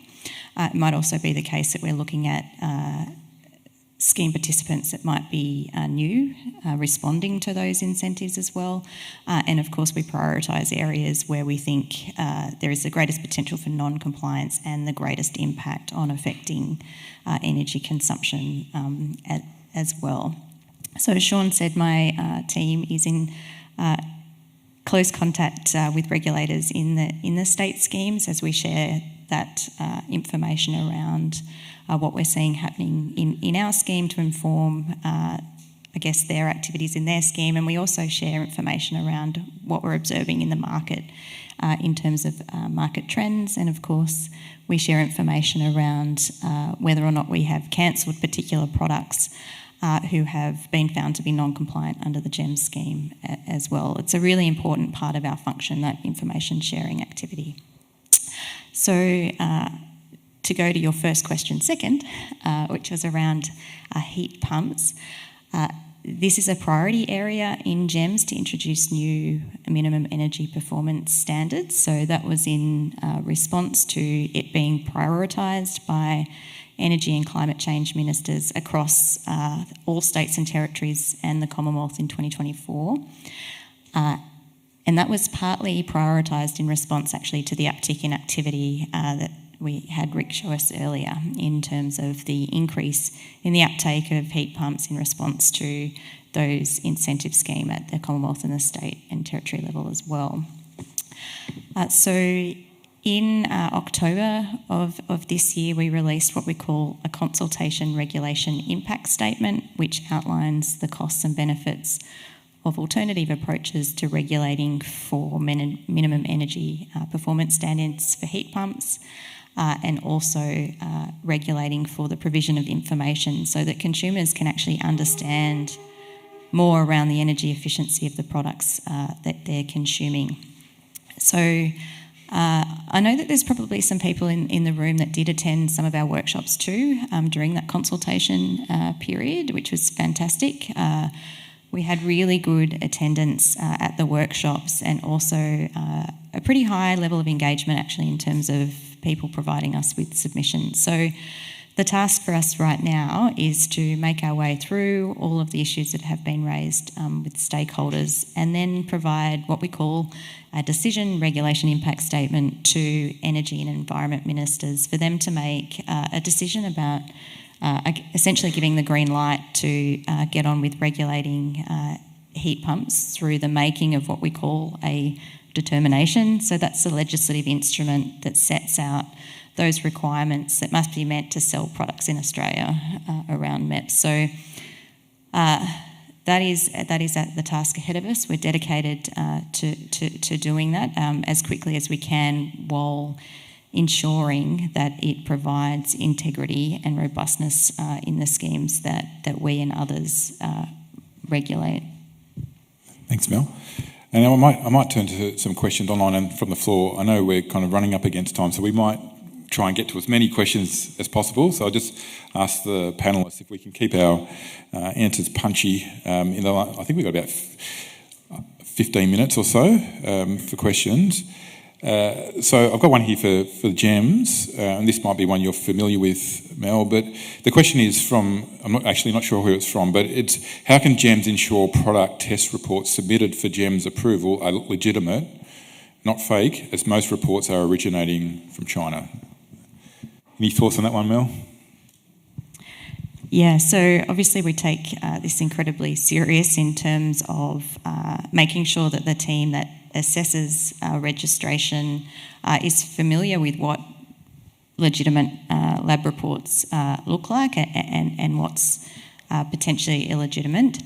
So in the room today I've got Ange. Ange, you just want to give a wave? So she's our Director of Compliance and Enforcement. So she's available to take some of the more technical questions.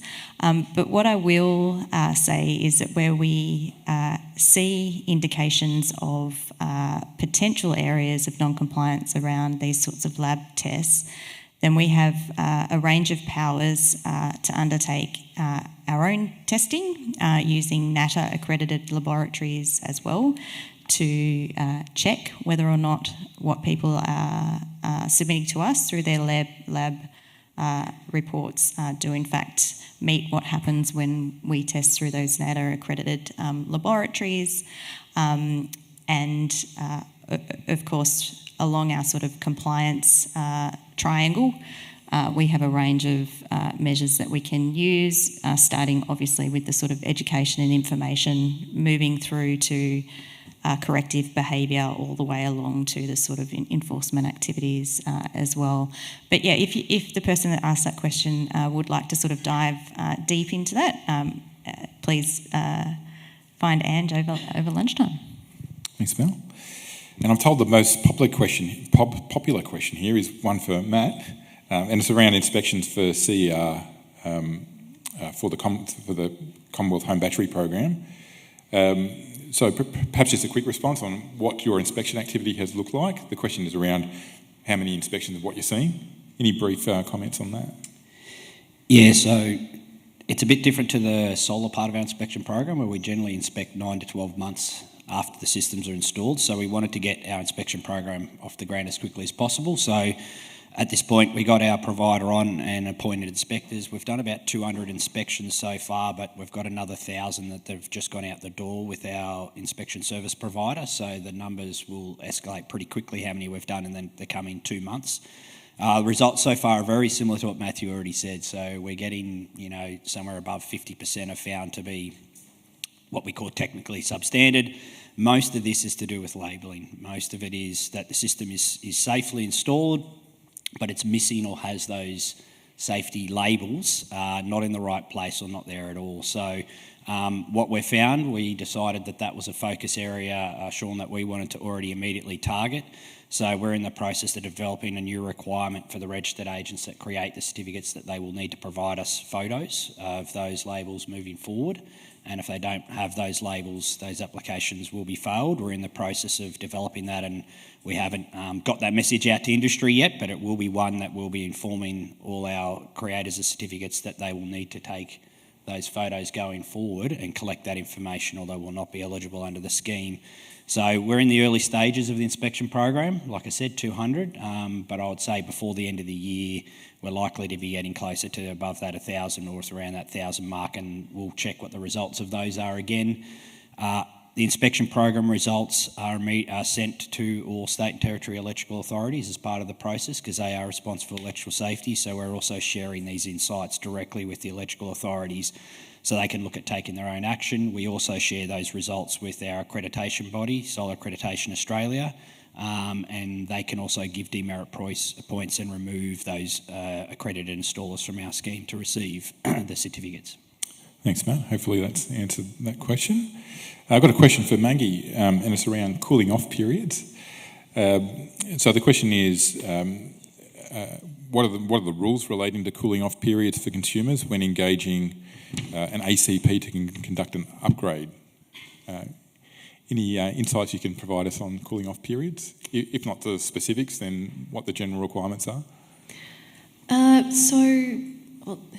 Cooling off periods are specified within the Australian Consumer Law as they relate to unsolicited consumer agreements. So it's a very specific type of transaction. So those types of agreements are usually struck when through different forms like door knocking, telemarketing, you're approached in a shopping centre, someone solicits a quote, and then the business tries to actually negotiate and sign a contract with them on the spot. So just giving those examples so you understand the scenarios that these rules then apply in, because it's not every scenario. If an agreement like that is struck, cooling off periods are mandatory. It's, I think, a 10-day cooling off period, but then that period varies depending on very specific requirements that occur post the agreement being struck. If there's specific scenarios the person is interested in, happy to take that offline. Thanks, Maggie. I've just been told by the control centre that we'll have to 12:15 for questions. So we will get you to lunch. I know that we're kind of standing between you and lunch, but we might open up to questions in the room now, so that there's an opportunity for questions from the room, and I'll continue to take the online questions where I can.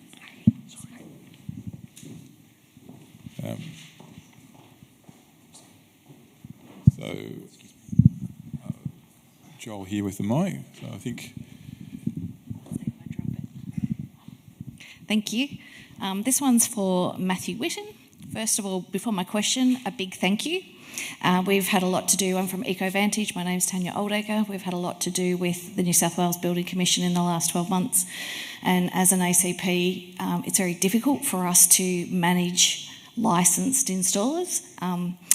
One, they have a licence and we don't actually give them that licence. So since the New South Wales Building Commission's been involved, we've seen an enormous amount of work undertaken and we really appreciate that.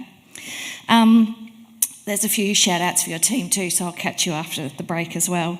When it comes to enforcement, one question, this might also apply to Maggie. Navigating the different regulators is really tough as a business person. And when we actually look at reporting fraudulent behaviour, so this is less about the installation configuration, it's more about putting false information on a compliance certificate. Who do we go to? Because often we catch that before we create the certificate, and in order to weed this out, it's about who do we go to? If it involves a licence holder, so somebody who is a licensed, for instance, electrician, plumber or anything, it can definitely go to us. It may need to go to others as well, but it'll definitely need to go to Building Commission to look at. We also, probably on a side note, we also look at, there is fraud in the CCW space as well. So I just wanted to throw that in if I could, just as a junior. So we are investigating that as well. But yeah, definitely if it involves a licence holder, it is definitely us. And if it involves an unlicensed person or entity and it involves building work, it's us. It can definitely go to Building Commission as well. Yep. Thank you. Mark from Pivot Data. So yeah, we've heard about battery compliance, complying with the rules. What about what's actually happening in practice? Are we seeing batteries catch on fire? Are we seeing low quality product coming in from overseas? Are we getting any information on that at all? I don't know if that's one for you, Matt, what you're seeing in your activity. I'm assuming your question's regarding home batteries and not batteries from e-bikes or... Yes, home batteries. No, so to date, from what we've got in our program, there haven't been any, home battery fires that we're aware of. There are, we've had prior to the scheme the Tesla recall that's underway, and we expect that there'll probably be further product recalls that come in as part of this, as any normal product that we have with this. But to date, we haven't seen any, fires that have needed to have an emergency services or, fireys come out to put out. But will that happen? Highly likely at some point. We went through the solar PV incident of the DC isolators that where a number of fires were caught on due to that isolator. So what we're hoping is that the products that come into Australia through the different international and Australian standards have been tested thoroughly, and those products will, continue to be safe. But one of these things is around ongoing maintenance, so part of this will be up to consumers to make sure they're getting their regular inspection and testing of their products moving forward, which we know in solar probably doesn't happen as regular as they need to, getting those review of their inverters, their panels, their isolators every couple of years. So one of the areas we'll need to focus on is that maintenance and regular checking of these products going into the future. Thanks, Matt. Any questions from the room? And sorry, I misled you before. We're not going to lunch, so apologise for that. If you're getting excited, but there is an Energizer activity, I understand, after this. No, we've cut that. Okay. Well, you're in for a long session of boring presentations, then lunch. So sorry about that. Masa, you got a question? Thank you. It's Masa from Electric Future, and my question is for a Building Commission. I was wondering, considering that you understand the introduction of the CCW portal and that compliance certificate is an important part of the schemes currently, I was wondering if there is an appetite to investigate the possibility of building an API between that portal and the current compliance softwares, because currently under the scheme, majority of the certificate of compliance are generated through the compliance softwares, and that streamline the process and also, have the process more efficient for the installers. Thank you. So the answer to APIs is yes. There's a discussion at the moment happening within Building Commission. Obviously, it did start with our metering providers, our friends and the metering providers, to actually look at building an API that can go in, and obviously we're working with DQ as well. But obviously there is a need for us to share data and that is something we're looking at from possibly regulatory change as well, on who we can share data with and what we need, what amendments we need to make to do that. So the answer is yes, probably worth just sharing a contact with me, and then I can get somebody to reach out. Yep. Thank you, Matt. Any other questions in the room? While we're waiting, I've got one here from online, and it's for you, Matt. So this is around, I think at the last forum you spoke about heat pump inspections and compliance rates. What have you seen since then, and what's your most recent information telling you about that? So heat pumps, the installation of heat pumps, and you're probably all aware of this, has dropped substantially in 2025, but we're now auditing, we're just about to start a program which will focus from 1 April to 30 June this year, the installations. When we did the first quarter of this year, compliance rates were very high. And my apologies, I can't remember off the top of my head, but they're up around the 80% mark. So compliance has improved. That's not surprising though, because you've probably got the installers now. There's been a lot of media, obviously, activity, but you've probably also got installers, which are probably the installers that are there to do the work. What we saw in heat pumps was it wasn't necessarily the first level of installer, and I think I said this the last time we caught up. Once you get thousands of these things going in, and don't get me wrong, that's a good thing because we need that, but they will start contracting down. And what you end up with an apprentice or a tradesperson doing the work, not a contractor licence holder. You end up with just somebody that works for somebody that's out just installing a heat pump, doing the plumbing and electrical work. Well, actually, probably not doing the electrical work because they tend not to. They tend to not, put an RCD in and things like that. But the compliance rate this year has been good. Or considerably improved, I should say. The issues we see are the same, though. Where they're not good, we just see there's no RCD, there's unlicensed activity, things of that nature. I should call out too, though, hot water systems generally. There's obviously there was an incident around 4 years ago where a lady tragically passed away due to a temperate valve and obviously being burnt quite severely.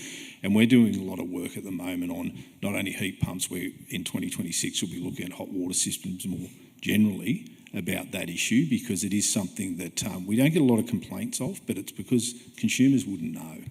They generally wouldn't know that when they turn their tap on, for instance, they're getting 60, 65, 68 degree water coming through that tap. So it's an important part. I don't say it's happening across the board, but from heat pumps, they're definitely on the rise, compliance, which is a good thing from our perspective. We'll do the second quarter of this year. We'll share those compliance results with Sean and IPART. Happy to push them out to industry, and it's a good news story if we can continue that pathway upwards. Great, thanks, Matt. I think we're getting close to wrapping up. So just a couple more before we finish, and I don't think there was any more from the room. So I'll read one here. I'm going to give myself a question, and it's around would IPART consider a similar approach to the VU with increased enforcement powers to regulate installers rather than just APs or accredited certificate providers?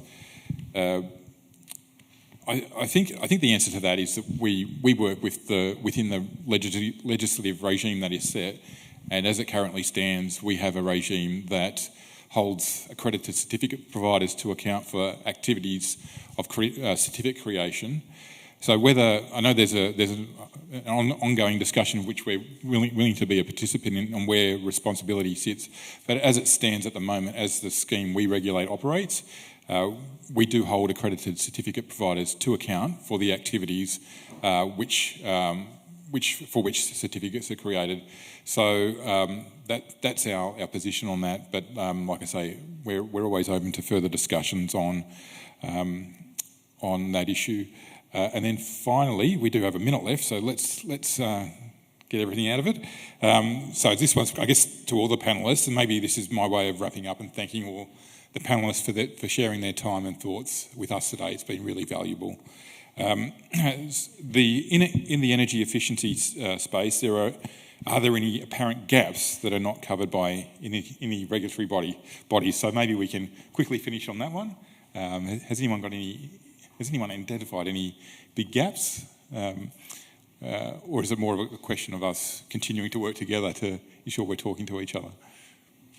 Any views? Any gaps? No gaps? I wouldn't say gaps. What I would say is yes, being a bit more coordinated and ensuring that we're sharing information as quickly as we possibly can when emerging issues or matters come up. So again, we had, whatever it was, 18 months ago, the heat pump matter came in, and it's how we can then get together as regulatory agencies together to make sure we're all working together on what are the issues, how do we move forward, what's the regulatory approach, do we have the right tools, all those types of things need to be done. And we need to pull on all those levers from, education all the way through to taking that kind of pointy end. And as the regulator, Clean Energy Regulator, we've got a number of criminal civil matters going through the courts now for the players that haven't listened and haven't wanted to listen to the guidance and information given to them, and you need to use those tools when they're available all the way through. Thanks, man. I think that's probably a great note to finish on. Certainly in my experience over the time I've been with IPART, the improvement in collaboration between regulators and also the industry and our discussions with industry in identifying those gaps and talking to each other in a more constructive way has really improved. So I know I've had some feedback in the room about that as well, so it's really great to see. So on that note, thank you to all in the room and online for listening and providing your questions. Thank you very much to our panel, and we'll move on to the next session. Thank you. Thank you once again, Sean, and to our panellists, Melanie, Maggie, Matt and Matt. I believe we're now ready to introduce our next speaker, John Sibley. So John is the Principal Consultant at NX Consulting. He's joining us remotely from Canberra to talk about the value of smart charging and vehicle to grid. Again, we'll allow some time for questions at the end, but with John being remote, I'd ask that you submit them all through Slido rather than taking them from the floor. So please join me now in welcoming John. Well, hi everyone. Thanks so much. Thanks for having me, and looking forward to sharing a few insights with you today on the value of smart charging and vehicle to grid. My company NX is a sort of boutique consultancy working on consumer energy resources integration, principally from a regulatory and policy space, but we're also doing some interesting work on sort of more at the coalface, which I'd be happy to talk about. So, really, what we're covering today is a bit of a sort of snapshot of where the market's at, the potential for vehicle to grid, and also some of the work we've been doing with the New South Wales DQ on potential PDRS activities. So I assume you can see my screen okay, but please yell out if you can't. So really, ultimately the size of the opportunity for EVs in the energy transition is just enormous. If you look at the aggregate size of the EV fleet battery capacity in 2050 as forecast by AEMO, we're looking at 2,300 gigawatt hours. That compares to the 640 gigawatt hours that AEMO estimated to be the entire energy storage need within the national electricity market. So more than 3 times the total energy storage capacity that we need to balance all those variable renewables in the market will be in the EV fleet. And the question is, how do we use those EVs? When do we charge them? And can we discharge them to support grid outcomes of energy security, reliability, and affordability for all energy users? The key attributes of this capacity, which is quite unique in the history of electricity grid development. So this flexible load will be co-located with rooftop PV, largely on distribution networks and largely in residential areas of the NEM. It's highly flexible. We know that to charge an EV to do an average duty cycle is really only takes a few hours a day with a wall box charger. And so when that occurs, it can be overnight or it can be during the day to make use of solar and to make use of low price electricity. It is potentially bidirectional, and I'll go into this in a second. So within an EV, you have a battery which produces DC power. You have an onboard charger which converts that to AC, and then that AC can be connected and coupled directly with the grid, or you can send that DC power to an off-board inverter, located in a wall box DC charger, and that can be converted into AC power for any purpose on the grid. The types of the power transfer capacity of the car is effectively unlimited. These are when you're accelerating, if you're really forward in an EV, you can be using 70 kilowatts over 100 kilowatts of power, which is obviously much more than you'd ever need in a residential context. It's also co-located with load, which means that the discharge of a car battery in a bidirectional context can be used to offset load very locally. So within residential areas where there is a peak demand stress, or more broadly when there's periods of high pricing. And the critical thing that separates it from a stationary battery is the battery effectively becomes free with the car. If you're spending, and admittedly EVs are more expensive than most vehicles or the average vehicle on the market at the moment. But once that price comes down, people will be buying cars primarily for mobility purposes, but they'll also have a really big battery, which is capable of doing all sorts of valuable things. In the National Bidirectional EV Charging Roadmap that we developed with ARENA and Race for 2030 last year, we identified about 33 vehicles that had demonstrated V2G capability. These are vehicles that are already in our market and people are driving around and using every day, and they have the technical potential to be bidirectional. Most of them, well, in fact, all of them in our market will be DC bidirectional, meaning they'll require an off-board charger or a power converter in order to transfer that power into usable AC electricity to be used in the home or business or to export to the grid. Recently, you would have seen some announcements in the market. So Hyundai and Zeekr and Kia and BYD have all announced that they will unlock this capability in the context of trials. Those trials are being conducted by Amber Electric, Origin and AGL. And ARENA has announced a new priority area to support vehicle-to-grid market development and to activate that for consumers.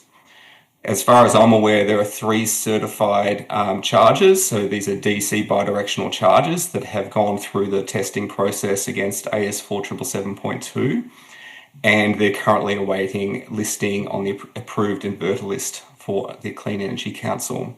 You can go online and buy one today, but you need to be in an area where the distribution network operator has provided an exemption. Once that CEC listing comes through, you'll be able to install them nationwide, and you'll be able to use them with any one of those cars that are listed there. Now, the question is will they be supported by the automaker? Will the automaker warranty cover the operation of the bidirectional charging? That is a question that hasn't been tested, but certainly so far, those automakers that are listed there on the right, Hyundai, Kia, Zeekr and BYD, have only announced they will formally support them in the context of those trials. So thinking about this emerging opportunity, the New South Wales Government, DQ, has commissioned NX to assess the potential to include V2G and EV smart charging as new scheme activities. So we looked at 4 different configurations and modelled them separately, and I'll present the results in a second. So the first one was, installing a smart charger. Number 2 is installing a smart charger and operating it with VPP control. When we say VPP control, that includes both traditional VPP products, where there's a contract with the retailer where they can dispatch the battery periodically to manage their wholesale market position.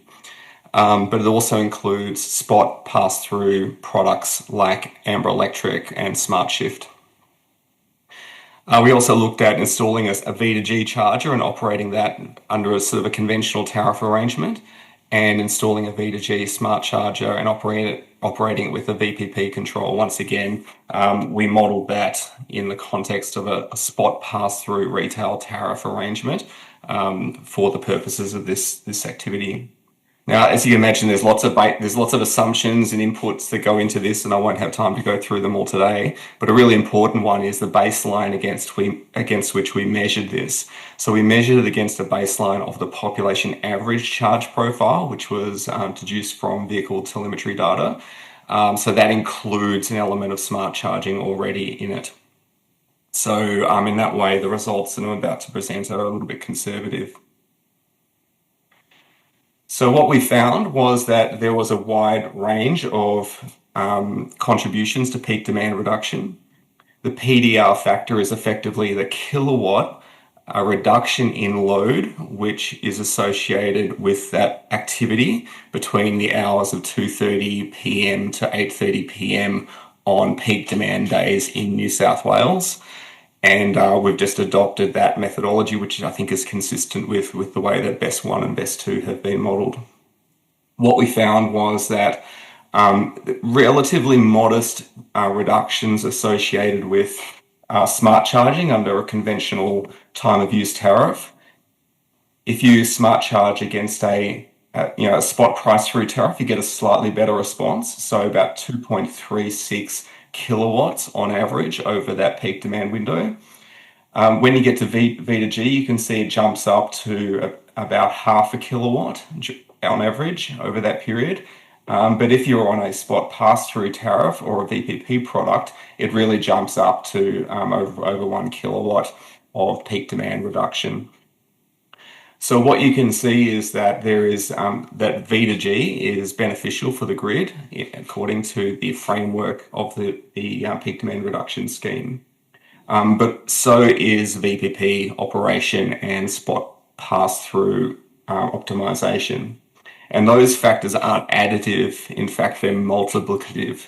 So if you have as you can see, the difference between jumping from V2G on a time of use tariff to V2G on a spot pass-through tariff is much greater than doing the equivalent, jumping from one time of use smart charging to a spot pass-through smart charging there.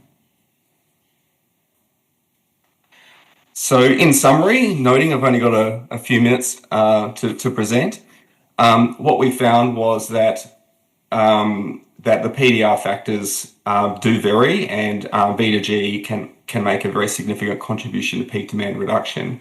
We also found that there are significant householder bill savings that can be gained. So if you look at this sort of the best case scenario, $1,500 per annum is what we modelled for a customer that's on a spot pass-through tariff with a V2G charger.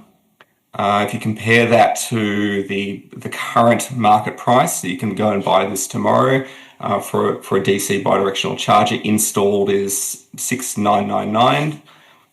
So that's getting it to the point where it's just a little bit over a 3-year payback. A bit over a 4-year payback. Now that's not traditionally enough for mainstream consumers to get involved, but it's certainly enough for a lot of people to get pretty excited about it. And on conventional economic terms, it'd be a wise investment. Some of the other things that we found was that the actual aggregate performance of these fleet of V2G chargers and smart chargers is different between the different tariff arrangements. When you are on a time of use tariff or a fleet is on a time of use tariff, you get quite high ramp rates. The systems tend to respond all of that cutover period where the price changes from shoulder to peak or from peak to off peak.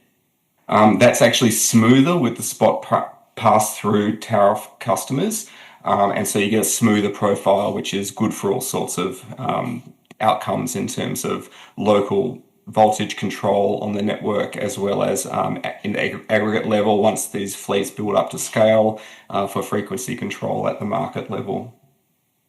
So overall, where we go from here is that this information is being worked through with the PDRS team at DQ. My understanding is there will be a consultation coming up on this where everyone will have a chance to contribute, but hopefully you've got a little bit of a taster now of for what's in store. Thank you very much.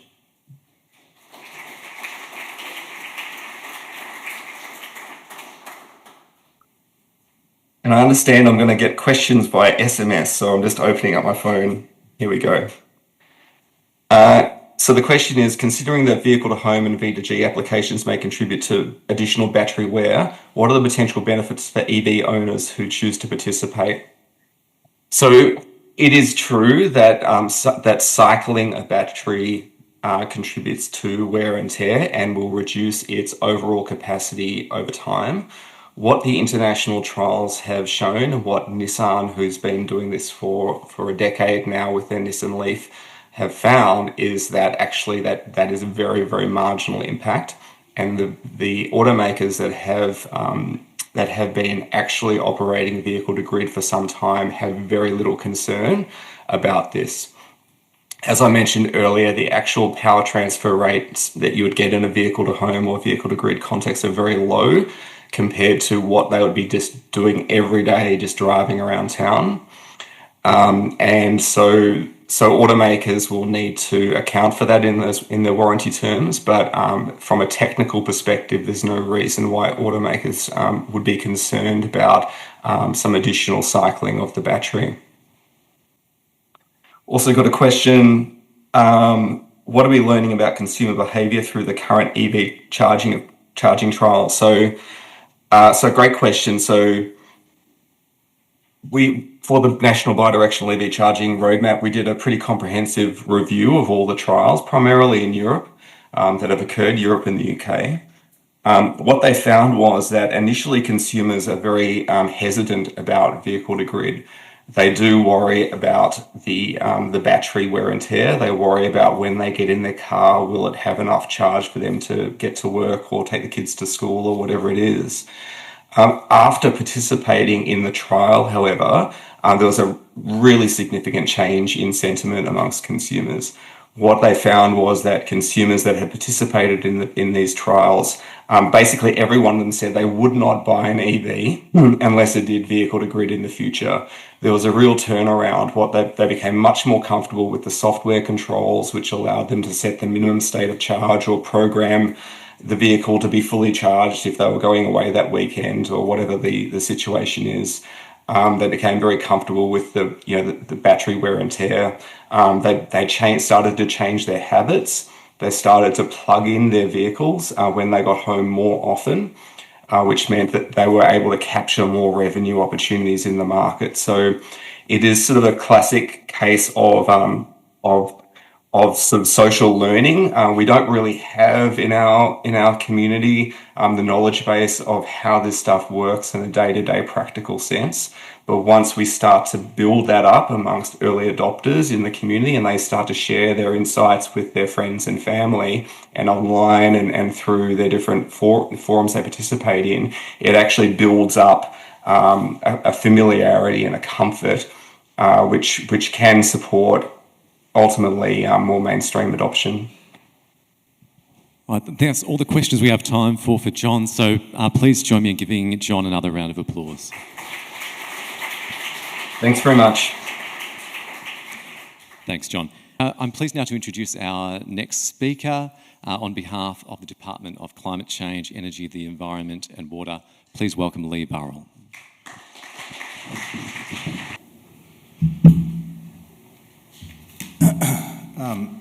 I don't do many of these speaking gigs. I think this was the last one that I did last year at the IPART Forum.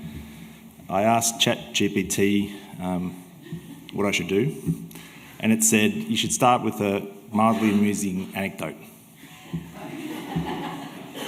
So here we go. About a month ago, I went with my family to Japan. And as most Australians do, I bought a bunch of Japanese knives.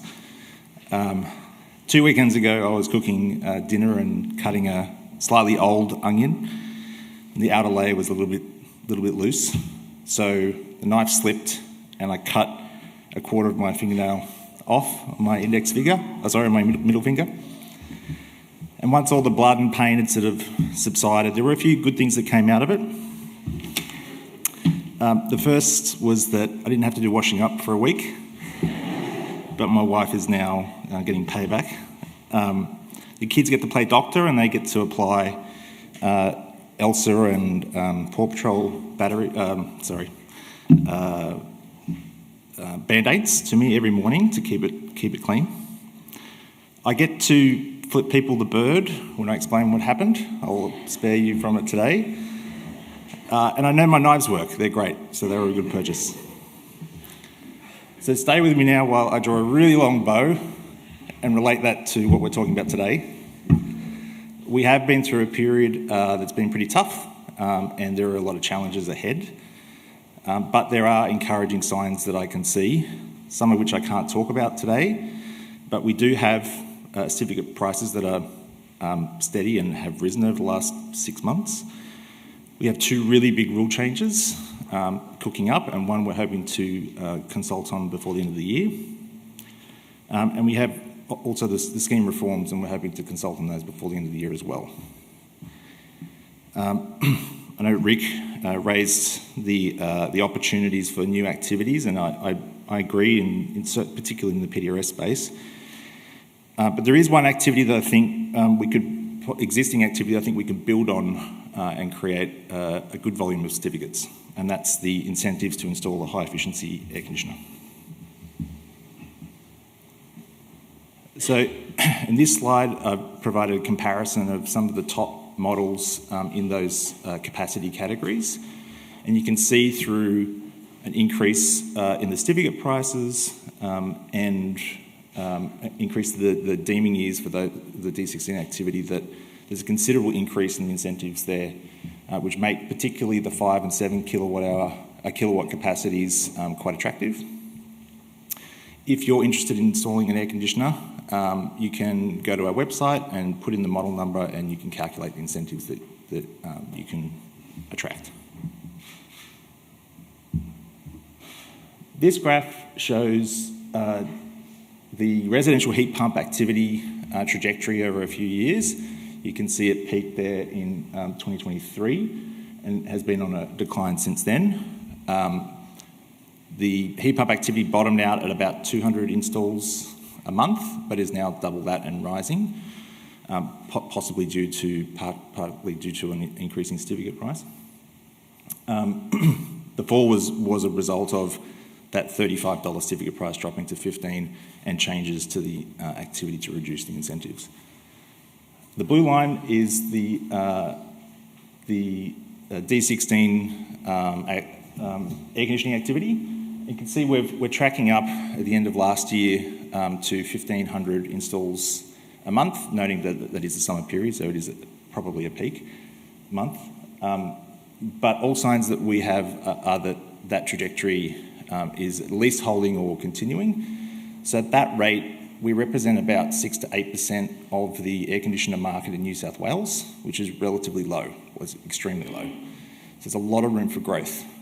If we went from 6 to 8 to say 15% of the New South Wales market, this would become a million plus ESCI activity. And for context, commercial lighting is sort of around the 2 to 2.5 million.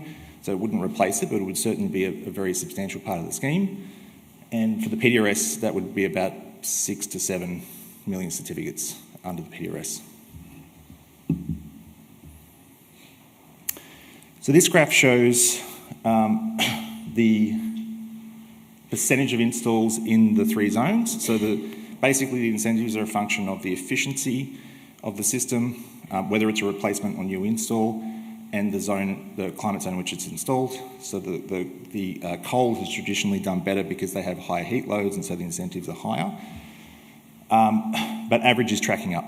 And this is partly due to the Safeguard Acceleration Program, which is purchasing certificates from hot and average zones. And we're sort of tracking up to something that's more proportionate to the number of dwellings in each of those zones, which you can see over there on your right.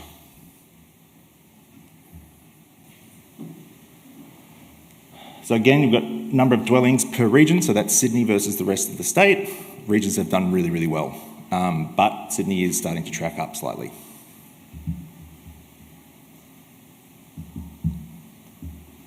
And this is the split between ducted and non-ducted. So broadly representative of the ducted and non-ducted systems that are out on the open market. So these pie charts show market share. So on your far right, we have the small commercial activity. So these are small commercial heat pumps going into small businesses predominantly.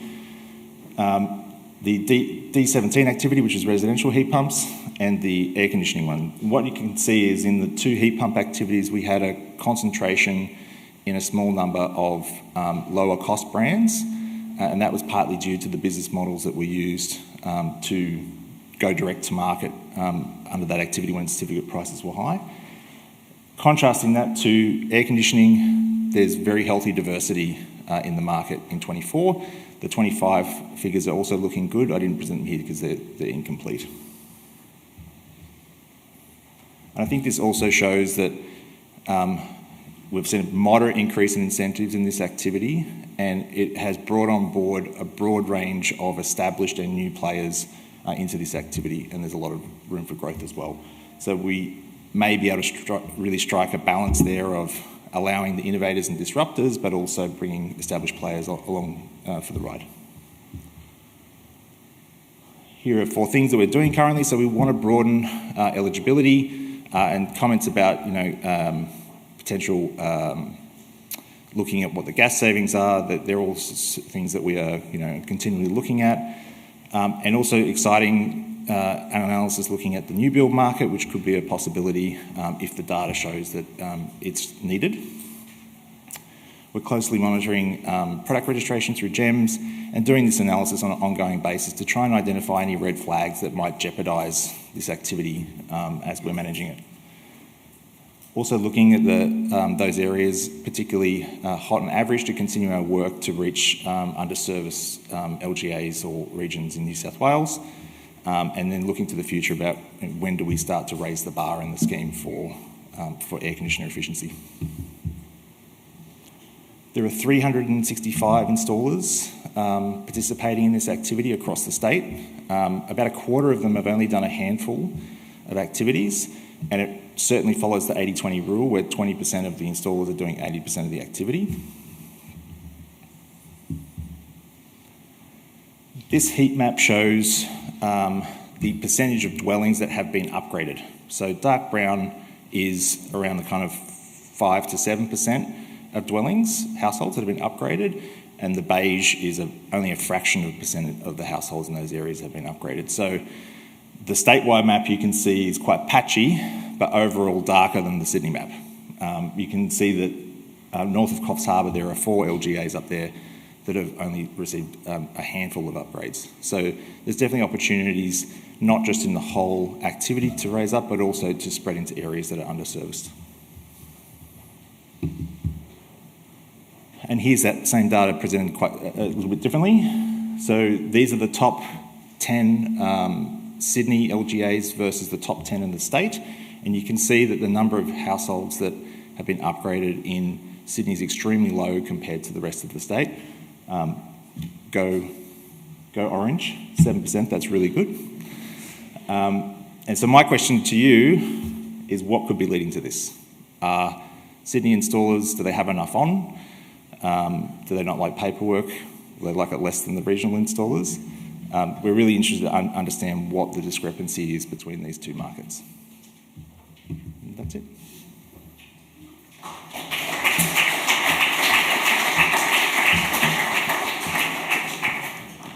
Thanks, Lee. We've got a question from online from Ollie from Shell Energy. Why was the decision made not to increase the gas certificate conversion factor in the latest rule update?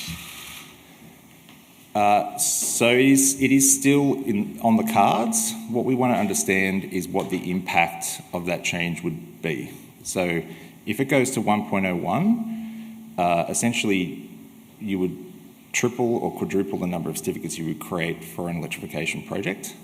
That then has implications for the scheme more broadly. So it's something that we are still modelling the impact of, and hopefully a decision will come relatively soon. Thanks. We have one of our pre-registration questions as well. What are the timelines for future rule changes for active activities? So we've now combined our rule changes into both PDRS and ESS at the same time. It's typically been that for the past 18 months anyway.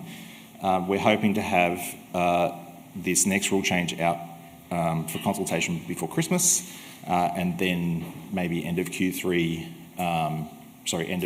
next year, the second big rule change. Before we go to questions from the floor, another pre-registration question.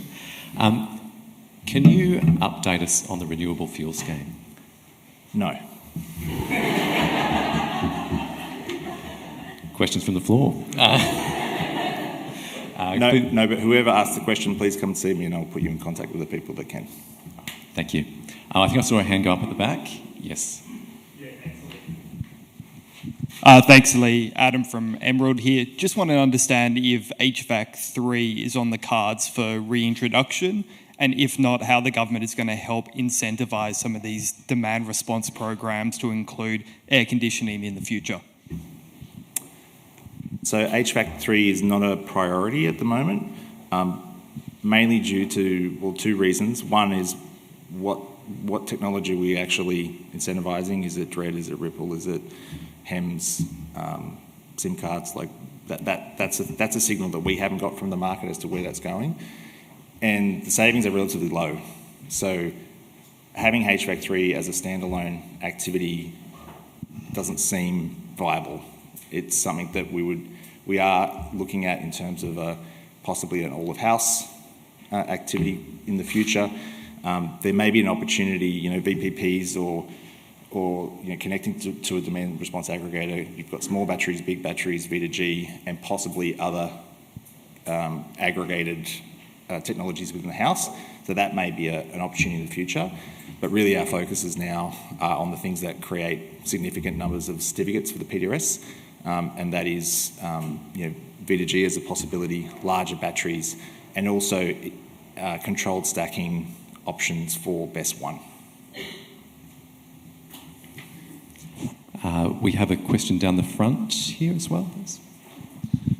Thanks, Lee. The change in the gas certificate conversion factor, is that going to be covered under one of the rule changes you're looking at now? No, so we've consulted on it, so that bit is finished. The next step would be to decide whether we go ahead with it and whether it complements any other reforms. Okay, so my follow-up question then is, how would you propose, how can you ever drive electrification if you don't do that, and you're disadvantaging anything that replaces gas with electricity by a really high emission intensity of electricity, that doesn't reflect reality? So I guess part of the issue is can energy efficiency or electricity efficiency and electrification coexist in the same market, or will one win out over the other, and what are the implications for that? So do we need to look at what is the broader strategy for electrification? And just making this change would pit them against each other, and we haven't modelled out what the outcome would be. There are significant bill savings benefits from energy efficiency or from electricity efficiency, and energy reliability benefits and private benefits and share benefits are significant. So if we're going to put that at risk or potentially reduce it, we want to make sure that we understand what the risks are and what the benefits are. Okay. Right, we have another one from online.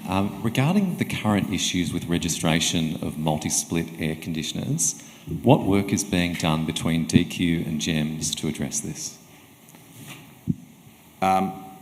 Please contact me separately on that one. Anyone who wants to answer that question, Super right at the back there, with his hands up. He can answer it for anyone in the room, but also happy to take it after the session. We maybe have time for one more question in the room if there is one.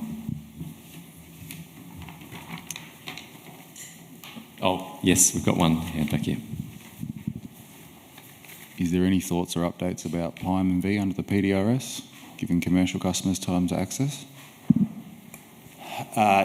Yes, so we are currently road testing a whole series of M&V activities. We're focusing on the energy saving scheme at the moment, but it seems like an obvious step for us to adapt some of those or look at something new for the PDRS, particularly where, where if we're doing a deemed activity for a large battery, for example, so we're assuming we have to figure out what we think the capacity is across a whole population of batteries, so we can't award 100% of the capacity.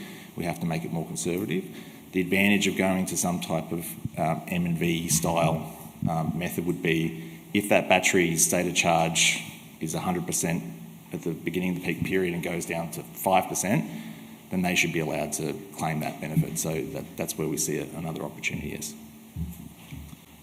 Thank you very much, Lee. Let's give Lee another round of applause.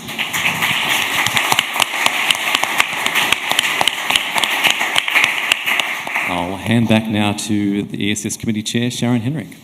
Well, thank you to all our speakers and all the participants today. It's been a great day, and thank you especially to everyone who asked questions. I want to reflect for a minute on the first session. So Kelly reflected on last year, and she reflected that she saw a significant amount of change, but also a great response to that change. She gave an overview of the team's activity over the last year and how we are adapting to changes. And she emphasised the importance of constructive engagement to help us keep refining our approach and support effective policy and good compliance outcomes. So thank you, Kelly. And then we had Rick, who presented on some market insights. He highlighted some recent certificate trading trends and changes to the activities driving certificate creation. He suggested some reform opportunities to help deliver the government's emissions reductions and electrification objectives. And I was really interested to see that New South Wales took an early lead in the rollout of the Commonwealth Cheaper Home Battery Program, possibly on the back of the PDRS battery activity. So thank you for those very helpful insights, Rick. And then session 2, Sean spoke to us about the committee's or the team's compliance priorities, and as a regulator, IPART consistently strives to uphold strong compliance standards and scheme integrity. So Sean also spoke about why compliance priorities matter, which they do. They actually remove a very key information asymmetry. So they actually drive efficiencies in my experience. And our compliance priorities for this year, which are consumer protection, identifying deceptive, fraudulent or misleading conduct, and ensuring emerging activities are conducted compliantly.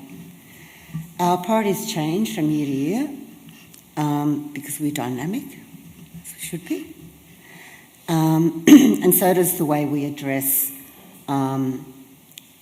the good of the schemes and the people of New South Wales and the compliance issues, which may not always be good. So it's in everyone's interest to have robust schemes that the public has trust and confidence in.